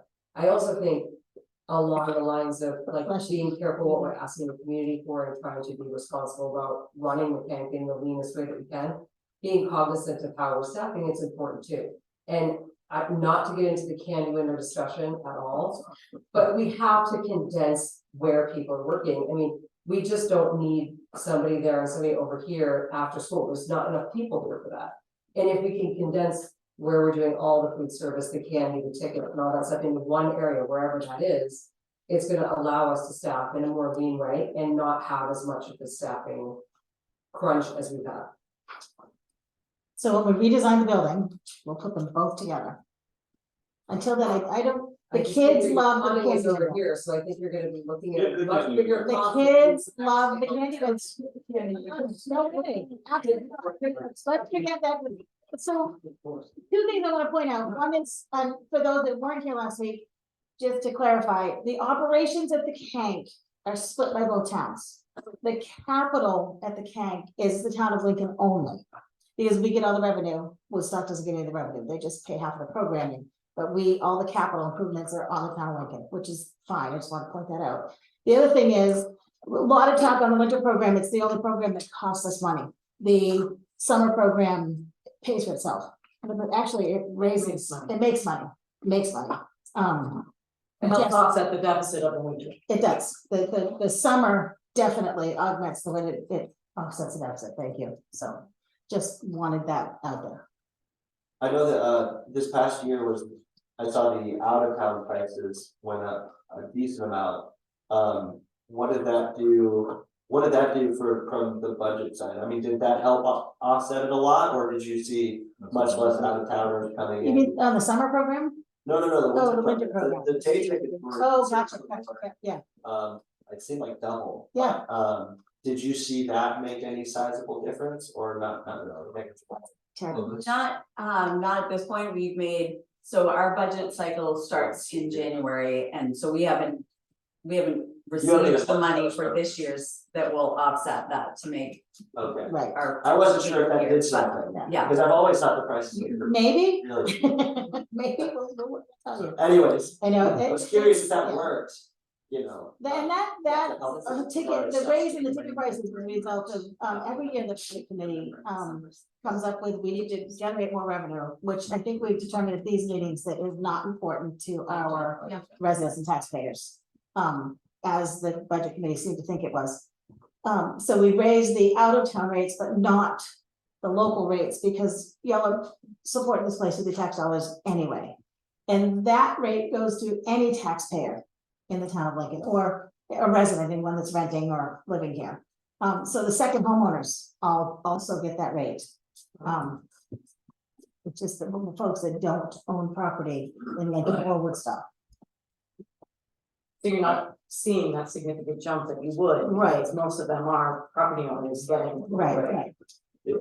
So I have a question. So John pointed out, it was 19% out of town was last year's ratio. Okay. So for process changes, like operationally, things like that. So Vicky just kind of said like, oh, we should move this over here. How does that actually get implemented? Or how does that change? Because the way you kind of described it was like, hey, the kids really like it, we should not do it. But what's the actual official process? Is that the actual? That was my next question. Is that the actual official process, or do we vote on it? Do you guys decide it as a board? Because I think it would be nice to have so that we understand what the process is as we give feedback to things, especially, you know, like the process for giving real-time feedback. And then as opposed to waiting a whole year to implement something, hey, like, what is the feedback that's coming out? And a lot of times we talk about it, but then it's like, we don't know, it kind of just goes up in the air. So like, what is the process? Well, I think first of all, we have to prioritize what the Yeah. needs are and associate the needs with the financial ability to pay for those needs. You know, I think bathrooms has been one that's been invented at both meetings. ADA compliance has been another one, and then possibly, you know, expanding space. So take those three as a start. You know, looking at what the group, what the body here and the committee that's been set up feels are the immediate needs. I mean, Aaron's, you know, gave us a lot of, I'd love to have, but are those actual needs for today? I mean, wants and needs, as we know, are two different things. And so consequently, you know, what do the people that utilize it want more than anything? But I think he's talking more operational. That's the we. And I. Yeah, we, the next decision to say we go through with these as the priority. That's the question. Well, there's Well, I a think committee it's- set up. The kids love the window. I mean, that's. Tim's point is, someone says we don't like the candy window. Tammy likes the candy window, and Tammy's the selectman and says that she likes the candy window, does that mean it stays? Well, I guess. Right? Or I say, I don't like the wood stove, I want it gone, Nate likes the wood stove, it stays. I think the question is, Yeah, like what's the how do you change? actually go about making in agreeing on changes with everyone. What's the body that makes operational decisions for the how you do And it. plus, if there's money involved, it's gotta go in front of the town manager or the select. So that's- Depending on the election it is. Municipal. Correct. So this is what I would say. Tara Tower is our recreation director, Yeah. right? She's in charge of the Kanc area. She manages our day-to-day operations. That's your first stop. If you have a suggestion or a concern about the operations or what we're doing on a day-to-day business or day-to-day in this building, you go to Tara. Tara then comes to myself or the Board of Selectmen, if it's a discussion that needs to not be made in a bubble. And that's how we make decisions. I know the candy counter was a big contentious issue last year. The selectmen came, we visited, we made suggestions, we talked about things. We knew it was gonna be brought back up and we knew it was gonna have to be addressed in the following season. It's not a Tammy says no to the moving the candy counter, and so it's not being moved. That's not how it works. That would be nice. That would be nice. But that is the process. If you are concerned about a day-to-day operation, you go to Tara. Tara comes to me, I go to the board.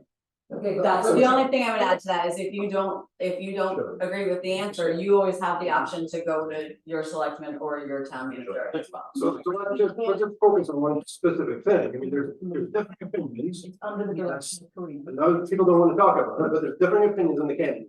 Right, right. So how is a resolution about that reached? There's a school of thought to move it, there's a school of thought to leave it. So that discussion happens internally with town staff. Correct.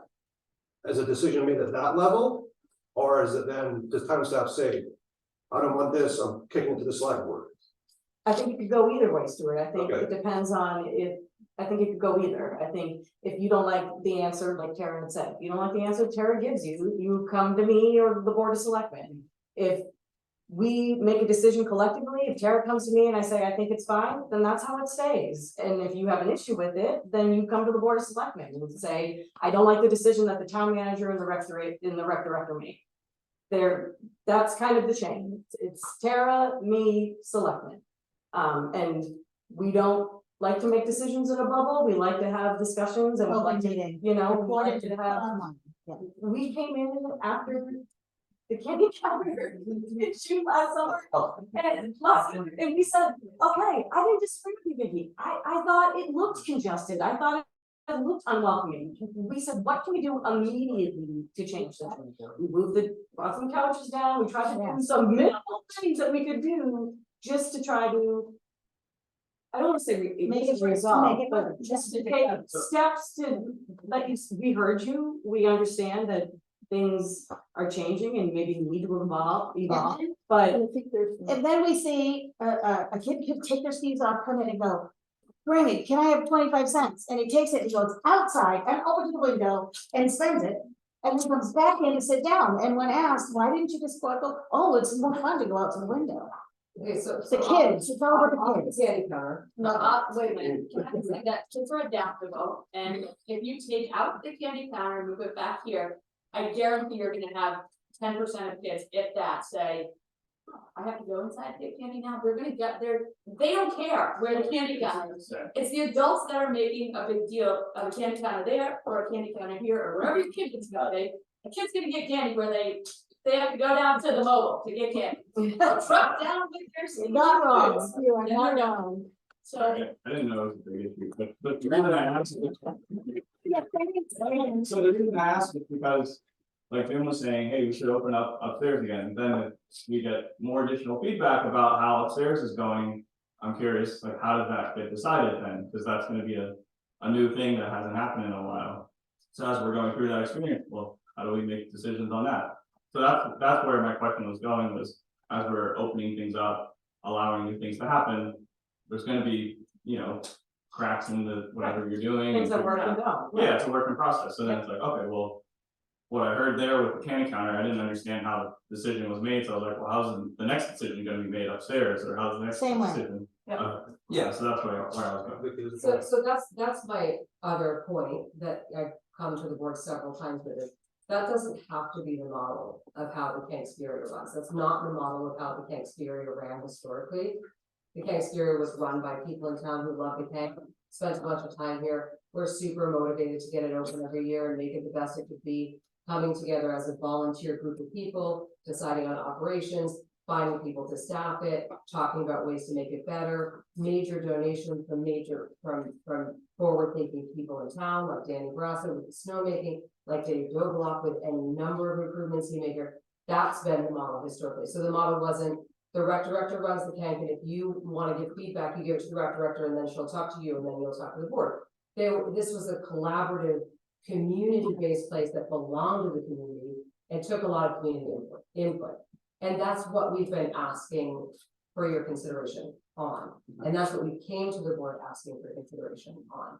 I think it would be a much more productive scenario to sit down with a group of people who are end users of the Kanc, people who ski at the Kanc. Do any of those people, we just talked about making all these decisions, ski at the Kanc? Do any of them coach at the Kanc? None of them do. So getting a group of people who are passionate about the place, who have knowledge of the industry, who spend time here, who coach here, who are like, you know, invested in this place, to sit down at a table, face to face and say, you know, what would be the best way to do this? Let's talk to Ryan and see what's possible from Ryan's standpoint. How much time does he need to groom? What if we open at this time? Would this be adequate here? What if we put the jumps here? From, you know, a standpoint, we have a bunch of people who volunteered their time to give input on this. Blair Whedon has volunteered to do it from the freestyle standpoint. Aaron Louse has volunteered. Jim and I have volunteered. You know, Kevin Bell has volunteered. I talked to Ken. He'd be willing to give any input that you need on snowmaking. We have a bunch of people in town who care about this place, whose kids ski here, who ski here themselves, who want to be part of a collaborative process on how to make this place the best place it can be. That's why we're here, Vicky, though. I know, you but have these last an two meetings. organized, ongoing way, because, you know, as OJ said last time, our town government is changing, our rec director will eventually change, every person at this table will eventually change. But a core group of community members that's passionate about the place and who is involved on a quarterly basis, year after year, sitting down, talking about, well, this is our list of improvements we're gonna make, this is what we have for budget, this is how we're gonna prioritize it, this is what we think we can do with the programming, and working together in a collaborative way, ongoing. That's not something that changes with every cycle of turnover of new people, you know, in the selectman's office or new people in the town office. This is a model that is done elsewhere in town. Look at the library, right? The library has. It's different, you can't Has a library. fit with the library, because that's legally trustees, the library trustees by law have to run the library. That's very different, that's by law, they have to. I don't disagree with the idea that maybe there is something I that's think there's ongoing. ongoing input from stakeholders at the Kanc. I think there should be room made for that. And what I would love to see is for our joint selectmen to vote on it. And if the joint selectmen don't want to vote on it, I'd like to see us vote on it at town meeting. So To create vote a on kind it, of- just to make a vote on it, put together a collaborative. I think there's long-term employees who would like to sit on that group. There's a lot of people who would like to sit down. Can I Look just at give you it, some, yeah. why, when I was hired, there was a recreation commission before that. That's what Mike Reardon was speaking to. When I was hired, and I know Jane, you were on the hiring committee, one of the things that came up about that was that the commission was not set up legally. That legally, and Karina, you can speak to this more, but because it's a municipality, it has to be run by this chain of command. This is nothing like, I didn't say, I wanna be where the buck stops. That's just the way of being a municipal agency, different than a private, like Abenaki is a different setup altogether.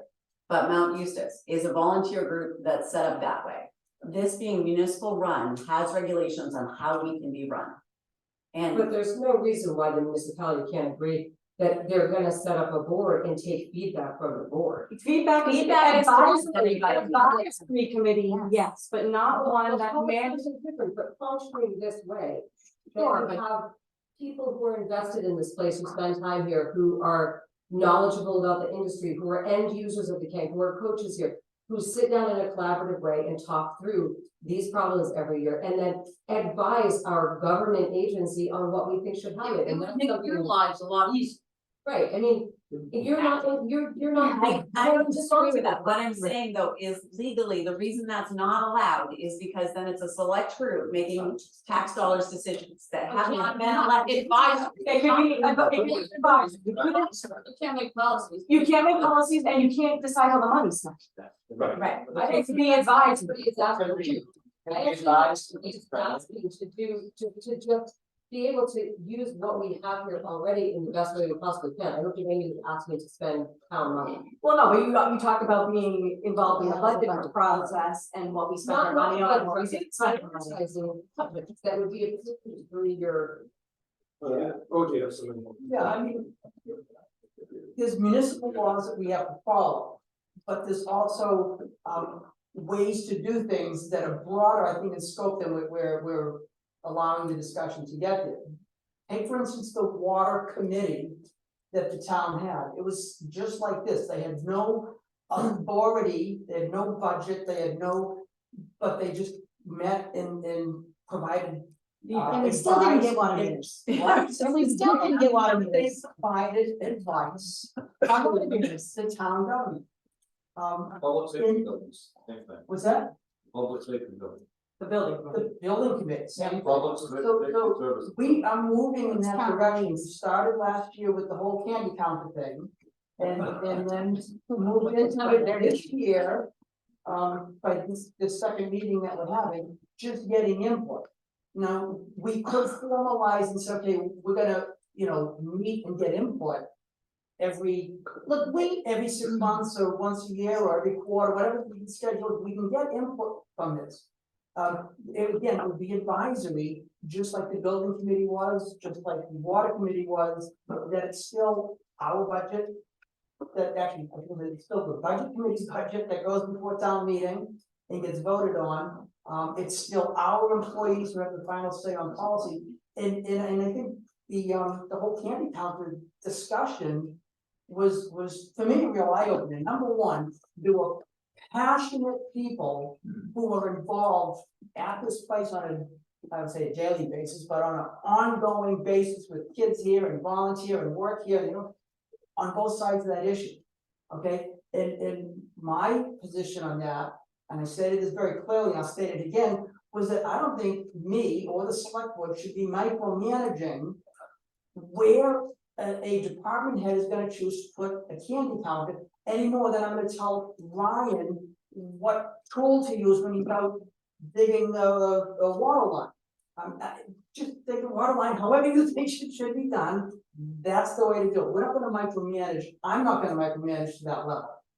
Okay, so I think the discussion at those board of selectmen meetings were good, but ultimately, someone, our town rec director, has to make that decision. We can't vote on it. It's not a town meeting type vote. It's something that we listen to the input, we assume that Tara's gonna look at all the facts, listen to the different opinions and do its best. And like, Karina said, we did make changes to the mess that was here, the blogging of the view, the way it was set up. We took that input and made, I thought, a responsible decision. Again, I'm not here all the time. I'm more interested in making the process right. And I think this input section is valuable. Should we continue it? Yeah, I think we should. But so you're saying that no, don't have an advisory board, or we have to ask Tara if it's okay to create an advisory board? Well, I think there should be. Or are you saying Oh, we're not having an advisory board, we're just having these. Right, you have a meeting like this Here. once a We can do quarter. it quarterly, whatever. we can do it once a quarter. Out there that a lot of these suggestions that everyone's saying, those were great suggestions, those were great suggestions. Those are suggestions that have been made year after year. And have not been implemented. But these haven't happened year after year, so This this is is not something been new. made to This be- is us moving forward in a different direction under possibly different leadership under, like, we did hear you, and that's why we're having these meetings. Like, it's not like we're just pushing it aside and we're ignoring that there's nothing wrong with the Kanc, we'll just keep on operating the way we always have. That's you making those comments, and not just you, but everyone coming together and saying, we need to make some changes, is the reason why we're here. But we needed to have these sessions to kind of get everyone's opinion or try to bring a bigger draw of people in to give their opinions, not just on the winter, but also summer, on programming, on infrastructure, on the whole picture, not just one tiny piece of the operations. Are there any summer people here? Yes. No, my child goes here in the summer. Like, more, yeah. Well, I mean concerned citizens. I the one They from were last here time. last meeting, last meeting. And for me, and I'm gonna be honest with you, for me, I always just pictured this. I know that summer camp was here, but it just always sounded to me like the ski place. So I really didn't get involved. And I mean, I know my kid came here at different times. I thought that was a school thing. They just came and used this. Is that my, no nonsense for not knowing? But now, like, my voice is gonna be, I'm gonna be talking to my families. I'm gonna be talking like, let's use this facility. Let's get over there. I mean, honestly, I didn't, it was more of, that's the Kanc area, because that's what it was, so it's just a ski place for everybody to go to. So the last couple of years, I have been using it more, and I'm hoping, I think all of us want to have the other kids all year round using this for all different things. Well, and there are a lot of duplicate faces from the last meeting here, right? You see the people who are the stakeholders, who are invested in this building, who want to do it get better. So even though this is a public forum, we're really only 20 people sitting in the room, so it's not like it is kind of its own advisory committee, even though we're not calling it, we're not appointing people. That's not to say that we won't do that, but that's the whole point. Like, that's why we're here, is to see where we go from here. What is the next step? So the one point I'm gonna make, is there, I mean, it seems as though there's general consensus or desire to have stakeholders input. I mean, is this format desirable on a more frequent basis? Or is there more interest in forming whatever you want to call it, advisory something? I guess my question then becomes, and this is my lack of understanding, and I know some of the answer to this, but I don't know the full answer. How does that then differ from the Friends of Rec? Because there is an entity that is Friends of Rec that has a stake in this, so to speak. I know they do other stuff as well beyond this. So do you parallel that, or do you use an existing conduit? Friends of Rec has nothing to do with the recreation department. No, but they do the candy for the candy window. And all of the scholarships. Recreation Program, it's the baseball, it's the recreation is broader than just the Kanc ski area. Absolutely. Okay, so the Friends of Rec is supporting all of. No, I said, they have no, like, Okay. there's no like authorization, they're Bad choice of words on my part. no, they're not advisory. We evolved into that, we definitely get That's things not what bounced off of us. that's not what your bylaws and all of your paperwork says, you should be. And is that, you can't do that unless, I mean, there's only 2 of you that are on the committee. I mean, you have the same 2 people that are sitting. Oh my goodness. Deb Woodman is also on it, and even though she's. And Kara was, but Kara quit because last year was so horrible here, as far as how she was treated, that she quit.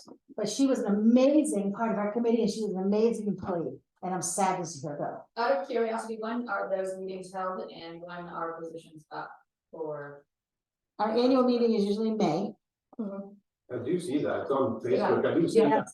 And we're welcoming. It's all, board and the members, agenda's always in covered. the Friends of Rec as an advisory board for the Kanc is, to Cheryl's point, the Friends of Rec is a very broad thing. It was designed to be a fundraising organization to support rec programs. It covers everything from Just for Kids shopping to the fishing derby to the Kanc to baseball to all of this different stuff. And you have a group of people who is focused and interested in the Kanc ski area, who is willing to put their time and energy into helping to make this the best it can be, but maybe does not have all that much interest in being on a committee that is doing all of these other things. I think that it's a big ask to say, if you want to have any input on how the Kanc's run, you need to sit on the Friends of Rec. and get involved in all these other programs that you may have no passion or interest in being involved in. So that's why I think that trying to make the Friends of Rec the advisory board for the Kanc, just, it excludes a lot of people who would give really valuable input, but will not do that. And I think there's gonna be, I guess you have an important distinction, and I just touched on earlier, right, there's a lot of focus on winter.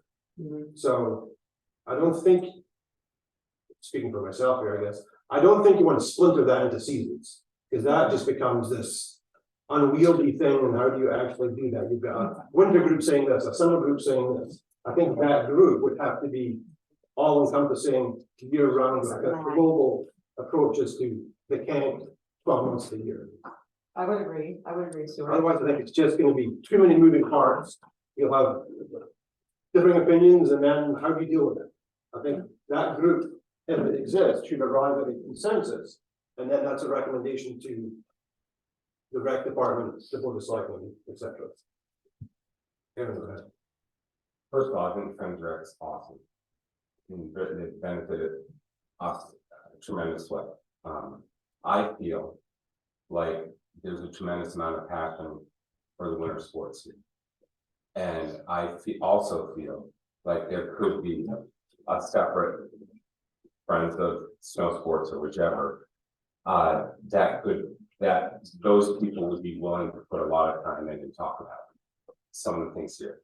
Running the ski area, I don't even know how you guys do it. It's a big deal. And there's a lot going on. I'm sure, Ken can imagine all the different things. And, to be, and I was the one that said, be a part of some decisions, and who to contact, and trying to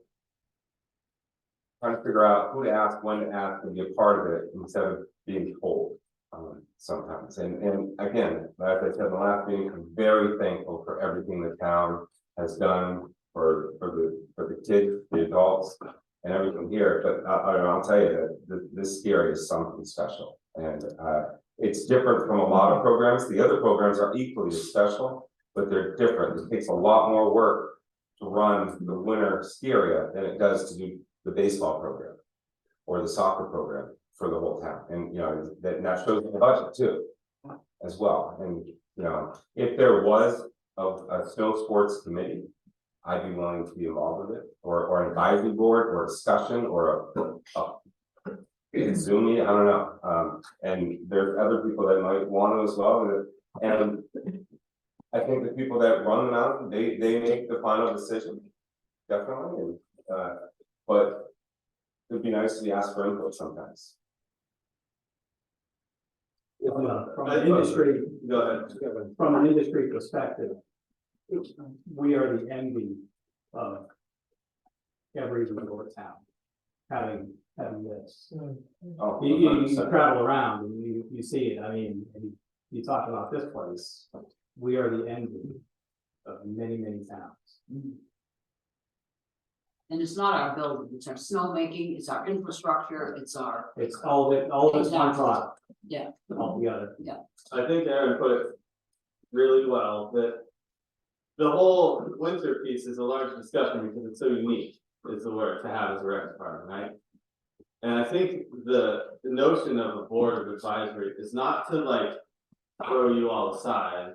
I feel like it feels like you all feel a little bit attacked and like what the hell, we should make all the decisions.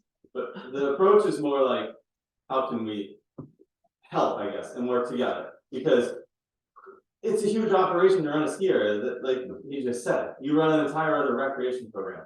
What other rec director do you know runs a ski area?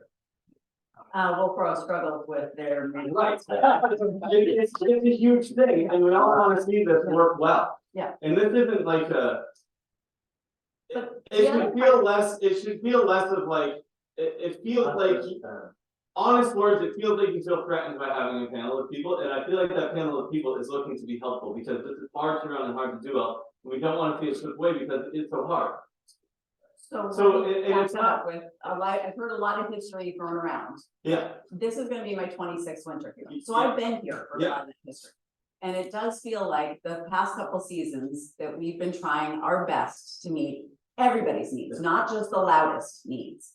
And like Tammy said, we lost a couple valuable staff people because they felt verbally attacked every time they were working. And for people to constantly be giving their opinion that this wasn't being done right, that this wasn't. I had one person, her first day of work was asked how she felt about the way things were run. You know, like that's undermining the system. Yeah, So we're that's also what coming out of a very, we're also all coming out of a very strange time that no one's ever experienced before, okay? Like, everything's different. I put ads out and I try to get, like, everything is, we're coming out of a huge adjustment here, so you're frustrated, people are frustrated, everyone's frustrated. The only way this is gonna be productive is if we all start sort of trying to work together on it. And I feel like you guys could use the help of a group of people. Marcus knows a ton about the snowmaking end of things. Ryan is unbelievable. Ken knows a bunch about the snowmaking. Aaron with the racing. You know, Stuart with the architectural work. Like, there's a lot of people that are willing to put some effort into specifically the ski program. It's not that no one else cares about the other parts, but all that's normal operations for a rec department, right? This is a huge ask, and we get it, like, everyone is very appreciative of this space that's here. And I feel like there's just the wrong tone happening about it, right? Like, I understand you feel attacked, understandably. She has been attacked. We feel- Years. Understood, we're coming out of a weird time, it just needs to adjust into the right direction, and I feel like a little bit of consideration into a panel that could sort of, when you get a group of people together that are passionate, people are more likely to do something to help out. A lot of complaints about no staffing, no this, no that, right? People are more likely to help out when you get a group of people together that care. And that's sort of what's being offered here. And I think it can just take a little bit of like a settle down, think about how everyone's gonna go about stuff. We all feel like the similar changes should be made to the building that help both winter and summer. This isn't winter versus summer program. This building's for both. It's not like a panel of people's gonna get together and say, you know what, we don't care, we're gonna make room to ice skate inside, I don't care what happens in the summer. Right, that's not the goal, but it's not winter versus summer. The building needs about the same thing for both programs from our initial discussion earlier, you know. And it seems like everything's getting a little more tense than it needs to be about it. It's just maybe a little more open thought in how to move forward, and things have morphed over the years. And again, it's a huge, unique difference in a rec program to have a ski area. And when Tara isn't our rec director anymore, where are you gonna find someone that knows everything about running a ski area and a rec department? It might be nice if they're. She's hiding. It's a crazy situation, right? That's a lot. So maybe a panel of people with a lot of expertise in that area could help that transition too. Why don't we just have more meetings like this? Yeah. Right. Or just. I think that's Continue the line. Right, right? So one structural So thing that there's too a is you're conversation experiencing on a little all bit with the Friends of Rec is like. I'm not blaming you, you kind of see it like happening in real time, but like some of you guys are getting some blame, but then a bigger board, then they can take on all the blame, like, hey. We don't want anybody to blame, we want things to be. No, right. it's like, and then I have such a culture though too, it's like, hey, don't complain, help out. Like you kind of said, like, and Vicky was alluding to it, oh, maybe you have to join the Friends of Rec board, or join this other board that might happen. Then you can get involved instead of just whining about things, just I'll fix it. You know, can I ask a question here? I'm missing something. Didn't we have a joint board meeting between the Woodstock Selectmen and the Lincoln Selectmen? And it was agreed at that time that we would set up a committee of end users. We named specific people such as Aaron. And they're all here. And, Or have they? yeah, but I mean, so there was, Yes. am I wrong, Cheryl? Didn't we do that? I don't think we discussed it, but we went with the same thing as we were just talking about, that we can't set up a committee. That it can only, we can have an advisory group, but the advisory group needs to be open to everybody, All members. But I mean, for we all were- members, and I we were think pointing out certain it's like people. this more often. would Pointing out speak certain people though, who had a vested There's- interest, i.e. People snowmaking, you know, Jimmy had offered to, put a deck on, and, you know, Marcus was involved. And we said these people, the end users that are knowledgeable end users, that could bring ideas, you know, not force ideas, but bring ideas for discussion to us as to the needs and the winter needs of this stuff. And what came out of that were these public sessions. Yeah, well, And the idea is to continue to grow those and to have more, more of these. We're not saying these two that we just had. These are just a jumping point to continue the conversation, to bring more people, get more people involved. I mean, the end goal is to have a community that speaks for what we want, not just a certain group of individuals. when do we implement ideas that have been brought forth in forums like this? That's between your rec director and your town manager Well, and and as far as building needs, which And was building part of needs. this, what's your recommendation or whatever. Right, because I think it's kind of two different, we're going down two different avenues. I think we started with, what does this building need? What are the infrastructure needs? What are the capital needs? And now we're also, last week, the last meeting, we kind of morphed into programming, like where are we putting snow? What can we add? Can we add boxes? So they're separate. We've kind of gone in two separate, avenues. It's building needs, which I think we've all kind of agreed upon or have a consensus of the direction we need to move into. We didn't have that direction until these meetings. We needed these meetings to get a direction that this is a gem. We don't want to open it up to being Moon. We want to keep it this small little special treasure. We needed those meetings to understand that, the infrastructure needs. Now, maybe the next step is programming. What do we want to see here? What do we want to introduce? But again, it would have to be on an advisory level. We would have to have, like, the advisory level may need to understand, like, these are our goals and objectives. These are what we can accomplish. These are what we can do and what we can't do. And any advisory would have to be open to We everybody. actually started with that. With the Kanc County. No, with the programming. The hours. All of the programming, that's where we started, that's where we asked for more. Then for the committee to try to maximize the use of this facility for the winter. You guys morphed it into a building. Well, no, in that. discussion, which it needs to happen. I'm not saying, I'm just saying, we didn't start with building, then go to programming. We started with programming, we went to building, stemming. Well, no, in those initial conversations, we were talking about access to the upstairs, we were talking about why we couldn't go upstairs, we were talking about a deck, we were talking about. That was all, yeah. So it wasn't just programming, it wasn't just the hours of operation, it was, why can't we go upstairs? Cause that's We don't part like the candy counter, That was- we Want a wanted deck, Right. yeah. So it definitely was both. What I would recommend then to Jim's point, as soon as you create a group of a committee, by default, there's a level of inclusion and exclusion. Because now you get into, how do I get on the board? Is it voted and is it appointed? Is it smarter then, there's stakeholders here to continue to have these types of discussions on a regular basis? Maybe there's a little more focus around, hey, maybe it's on a calendar basis. I'm making this up. In June, the focus is everything that happens around winter and slope side. In August, the focus is about building. I mean, I'm just making those dates up. But at least then it's kind of noticed. People who have an interest in the winter side can participate in that discussion. If you're not so much interested in something else, you don't have to fill up. But I think that'll avoid the kind of inclusion and exclusion climate that by default is created as soon as you create a committee. So just kept this open dialogue going on a regular basis, does that kind of satisfy the kind of committee Probably feedback? makes the most sense, and then the more meetings that go along, you're gonna have the people that are passionate about it coming, Specificity, yeah. and that's your You know, an informal committee committee will start. or advisory board, or, I mean, you don't have to call it that, but it's forming itself essentially, rather than picking people or electing people or whatnot. You're getting the people that are interested in all aspects of it.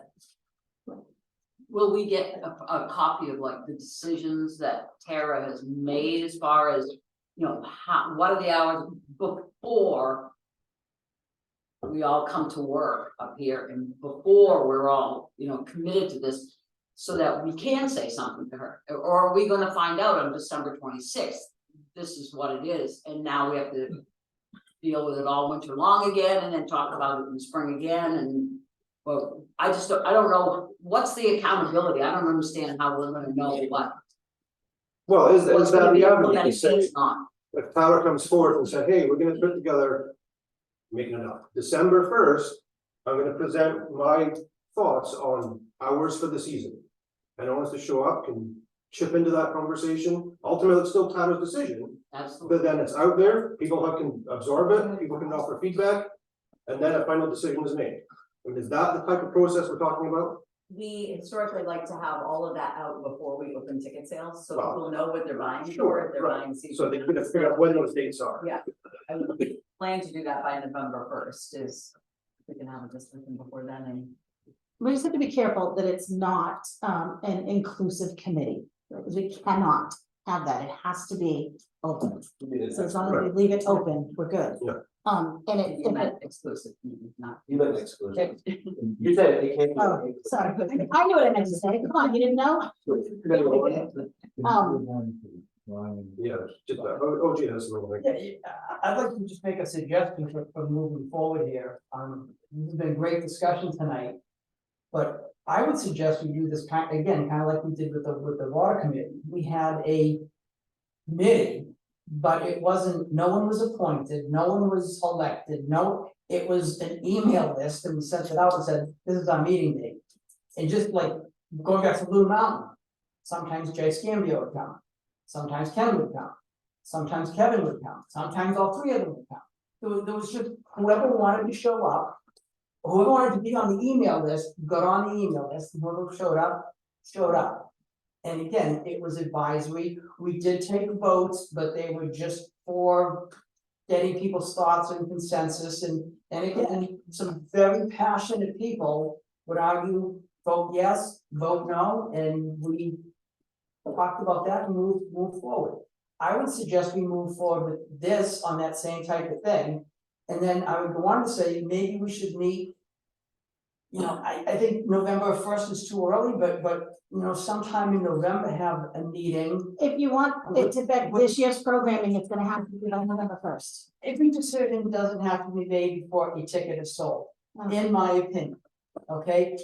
Opening up the. We have to know what's gonna be for this year. Are you gonna buy a ticket when you don't know what the hours are? Or if we're gonna be open, or maybe you decide to only open on Sunday, you're still gonna buy a season pass? To have that. We add 1 day or 4 hours, and we add, no one has to be back and say they want their money back. So if we go with what we know, and then we can add to it, no one's gonna know. I would say that we for middle of November for an advisory meeting to just discuss programming, policies, that type of stuff. And then I'd say, let's shoot for sometime mid-January, which is in the middle of the budget process, but before the public hearing, discuss this building. No question. And then if there's any budget things that this committee really wants to put forward, we can present it to the budget committee, see what comes of that.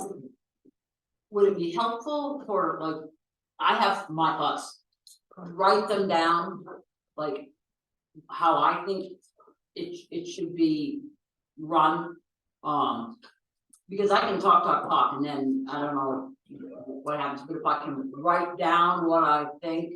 Yeah, if you want to shoot, And then, that's probably the easiest, because then it's. and then I can present, it, then I can give it to you, and then you have it. Yep.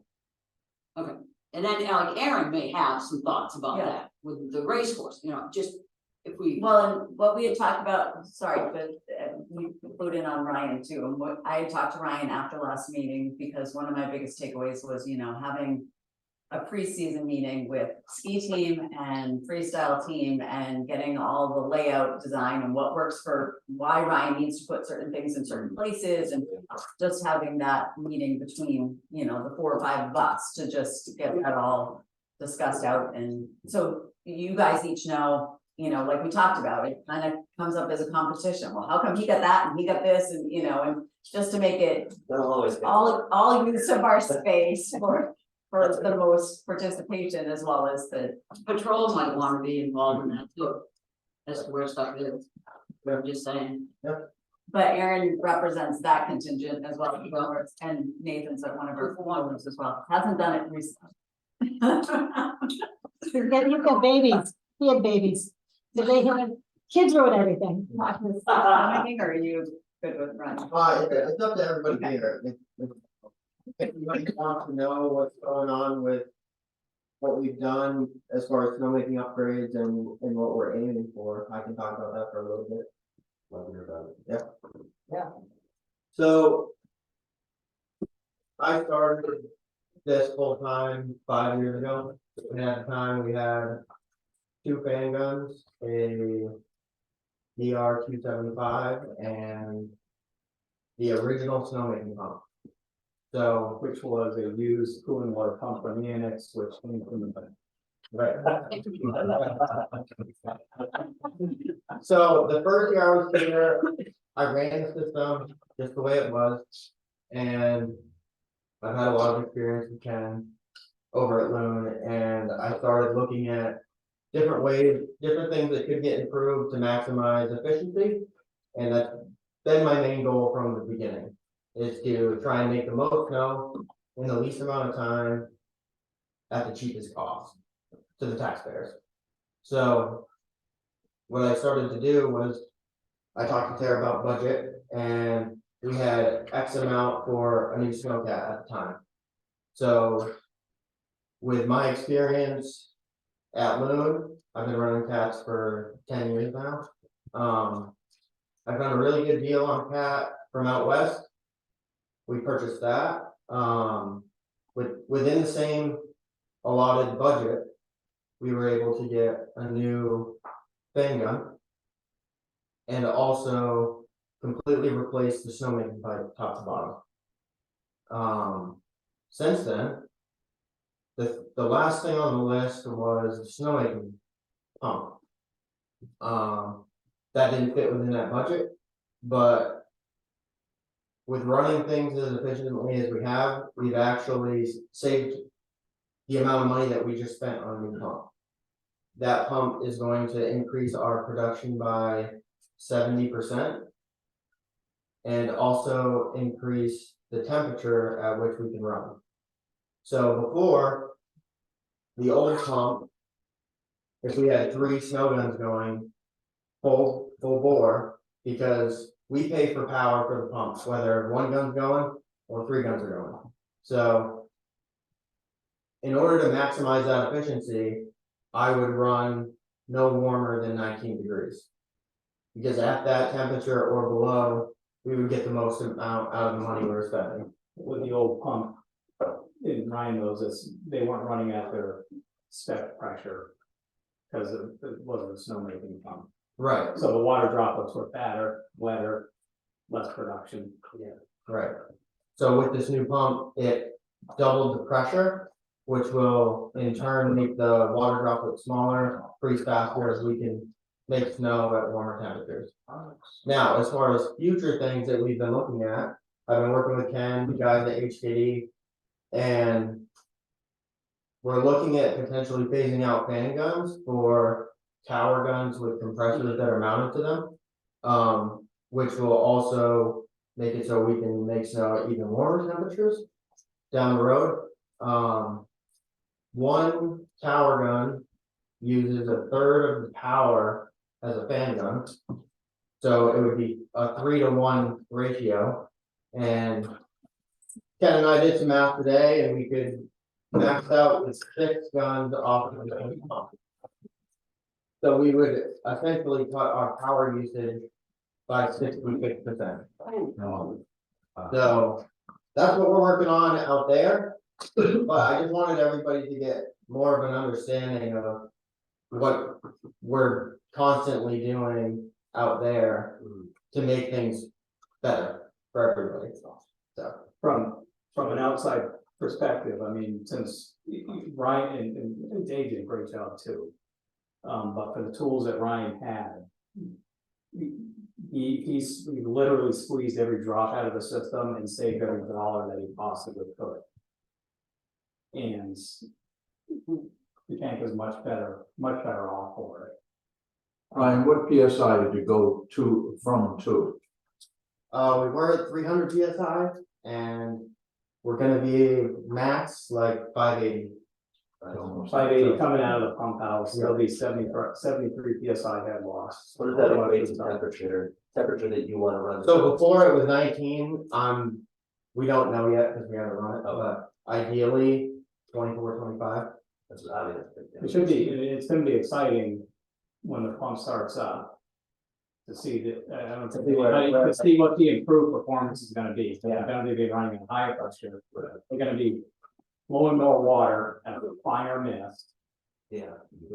So really it's more GPM and less time. Which will in turn save money on power. Right, so. We're gonna get a demo pump to, demo. Yeah, so as far as these power guns with onboard compressors. HPD is gonna give us a demo in November to try it out, see how. If it's worth the transition, because. Realistically, it just has to make sense.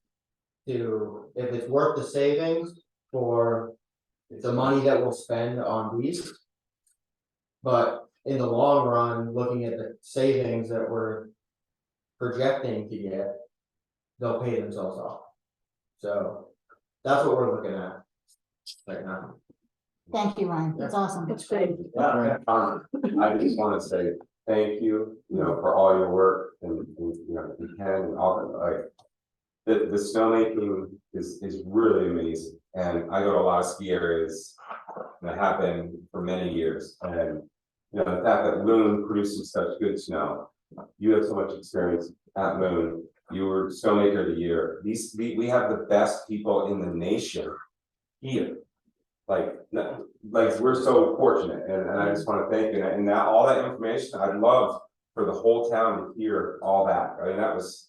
Just, it was, gave me chills, just hearing you talk about it, I'm like, this is amazing. Yeah, I came here tonight to give everybody an understanding of what's going on, because I feel like a lot of it gets lost, because a lot of it is just. My conversations with Ken, and my conversations with Tara, as far as what's in the budget.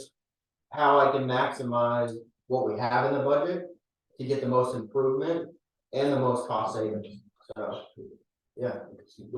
Thank you, Ryan. That's great.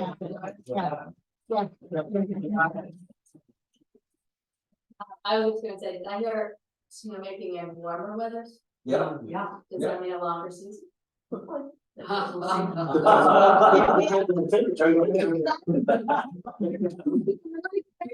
we talked about that a little bit last time, and it's. Can we stay open later if we have more snow or this? The hard thing about that is that we're part-time employees here.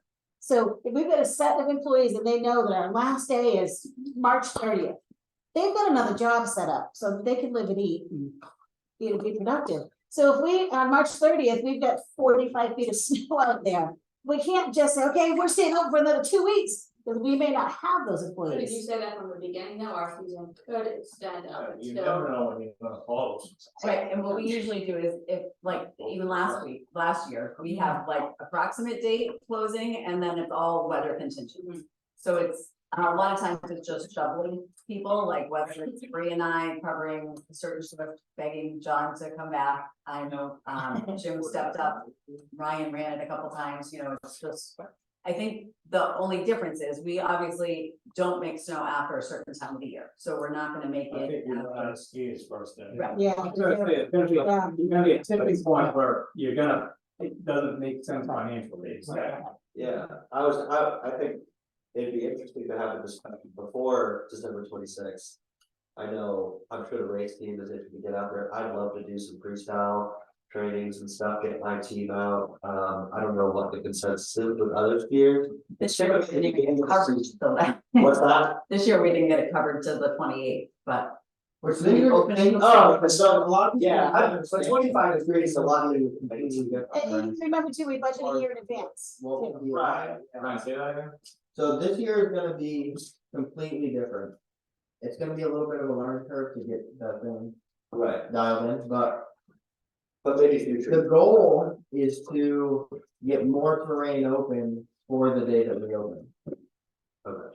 And this pump should allow for that. I mean, there's obviously the weather, but by increasing the temperature that we can run at, Oh, yeah, it'll give more opportunity to make it.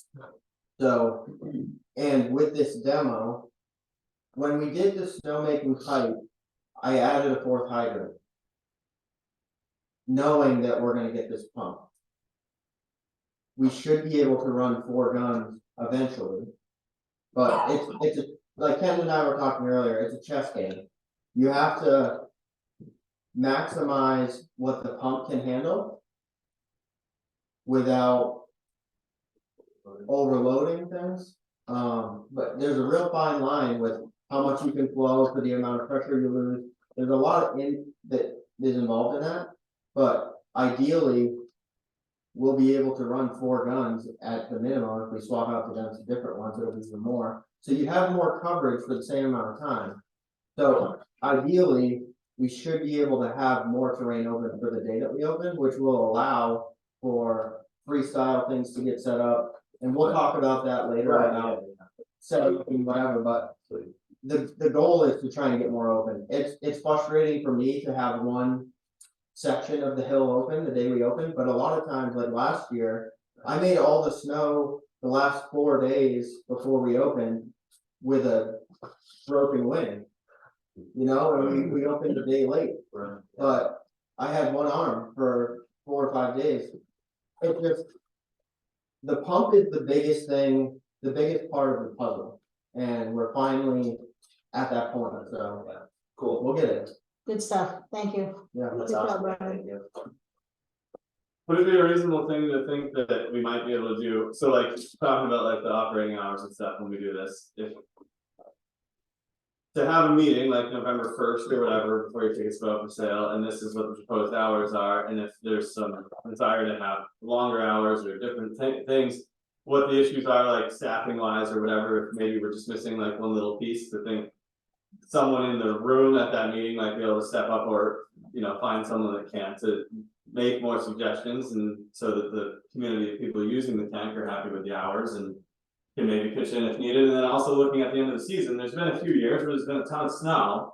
And for a few weekends, and maybe, you know, you take, you know, this is the end of the year, you take a weekend off, and you've got a group of people that are willing to run the tow, ski patrol, don't even need to make lunch maybe that day, and open. If there's just some discussion about it, if there's a desire and a willingness to sort of get over the, this is when we end employee issue. You may have an employee that doesn't actually have something lined up or doesn't have it lined up for 2 weeks. You may be able to link it together with Vicky's ski patrolling and, you know, whatever. At least make it open for discussion.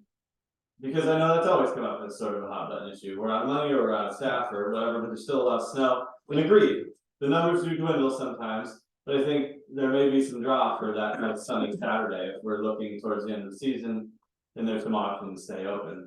And maybe think about if we're gonna use this as our sort of suggestion group, that we be mindful of the things that have been an issue in the past. Ski area minded, the closing date, the opening is, that's gonna be what it is. It's when it gets open and we always shoot for that week, and the hours have been, you know, a big topic lately, like maybe that comes up and what the issues are so that everyone's clear, and if there's some pitching in that the community can do, or at least be aware of, we can try to accommodate for that. And so more directed meetings like this, not general, more like, we're gonna discuss the hours and opening and the issues we're seeing this year with staffing or whatever. Right, I think that's what we're talking about. Yeah. You start to identify the calendar. Yeah. Right, what are the kind of critical milestones for each respective subject matter? And kind of have an opportunity to give feedback, offer suggestions in a timely manner. Mhm. Right, because doing it on December 15th is really no good, you shouldn't say it. Right. So, right, so it's gonna take that cycle to get into it and say, yeah, I mean, yeah, in a perfect world, maybe that happens on October 1st or something, so there's just all kinds of time to make decisions, so. I think you're right, and I think there's, these couple of meetings have been good to kind of get a general kind of overview. But maybe there is worth this ongoing dialogue and get a little more granular on specific subjects on a kind of calendar cycle. So with that, we've been going for over a couple hours now.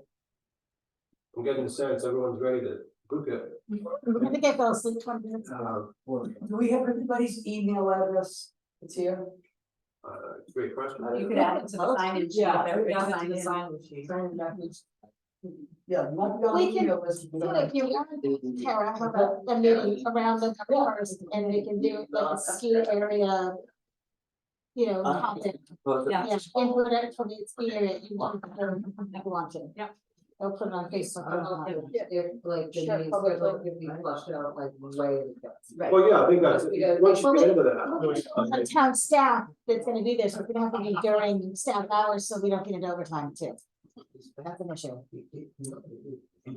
Because these town staff, well, that town staff has to be here, that town staff should be here, I mean, it's.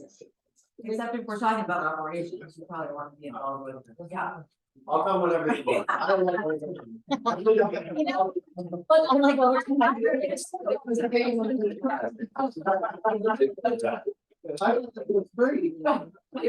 So I mean, the late afternoon is what I'm thinking, but it should be during work hours, so we're not paying overtime.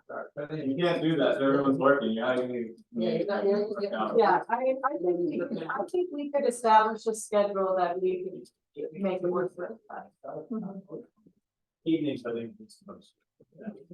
No one actually wants to be here in the evening, but it's the only time you're actually, you can fairly do it. You do it at 1 in the afternoon. So I'm thinking that, well, I'm. Even Hey, let's see, okay, we have the after school program, we've been several days the past few weeks, when the only two that've been there are those two. To get the kids over to the Kanc and I mean, over to the community center, and that ends at 5:30 or something, and then, I mean, and they've already been there since 8 o'clock that morning. Because you've got other stuff going on, I mean, it's not, I just, I'm thinking. But again, if we truly want the community input, it needs to be that time to work. Yeah. I mean, I get it, I went to work all day, to coach 2 soccer teams, and I came straight here, it's a long day, but everyone does. Yeah. If you wanna actually have a community contribution. Yeah. Nobody sat around all day and we didn't show up here, Yeah. we obviously appreciate you guys' time, but I think. Maybe find, I don't know what other time it can work besides. Those would be nice to structure the meeting less like that. Panel with the lines and tables and everybody. Try to make the most use of the space in the public area, right, in the, yeah. Alright, so we good? Everyone good? Yeah. Yeah. Thank you all.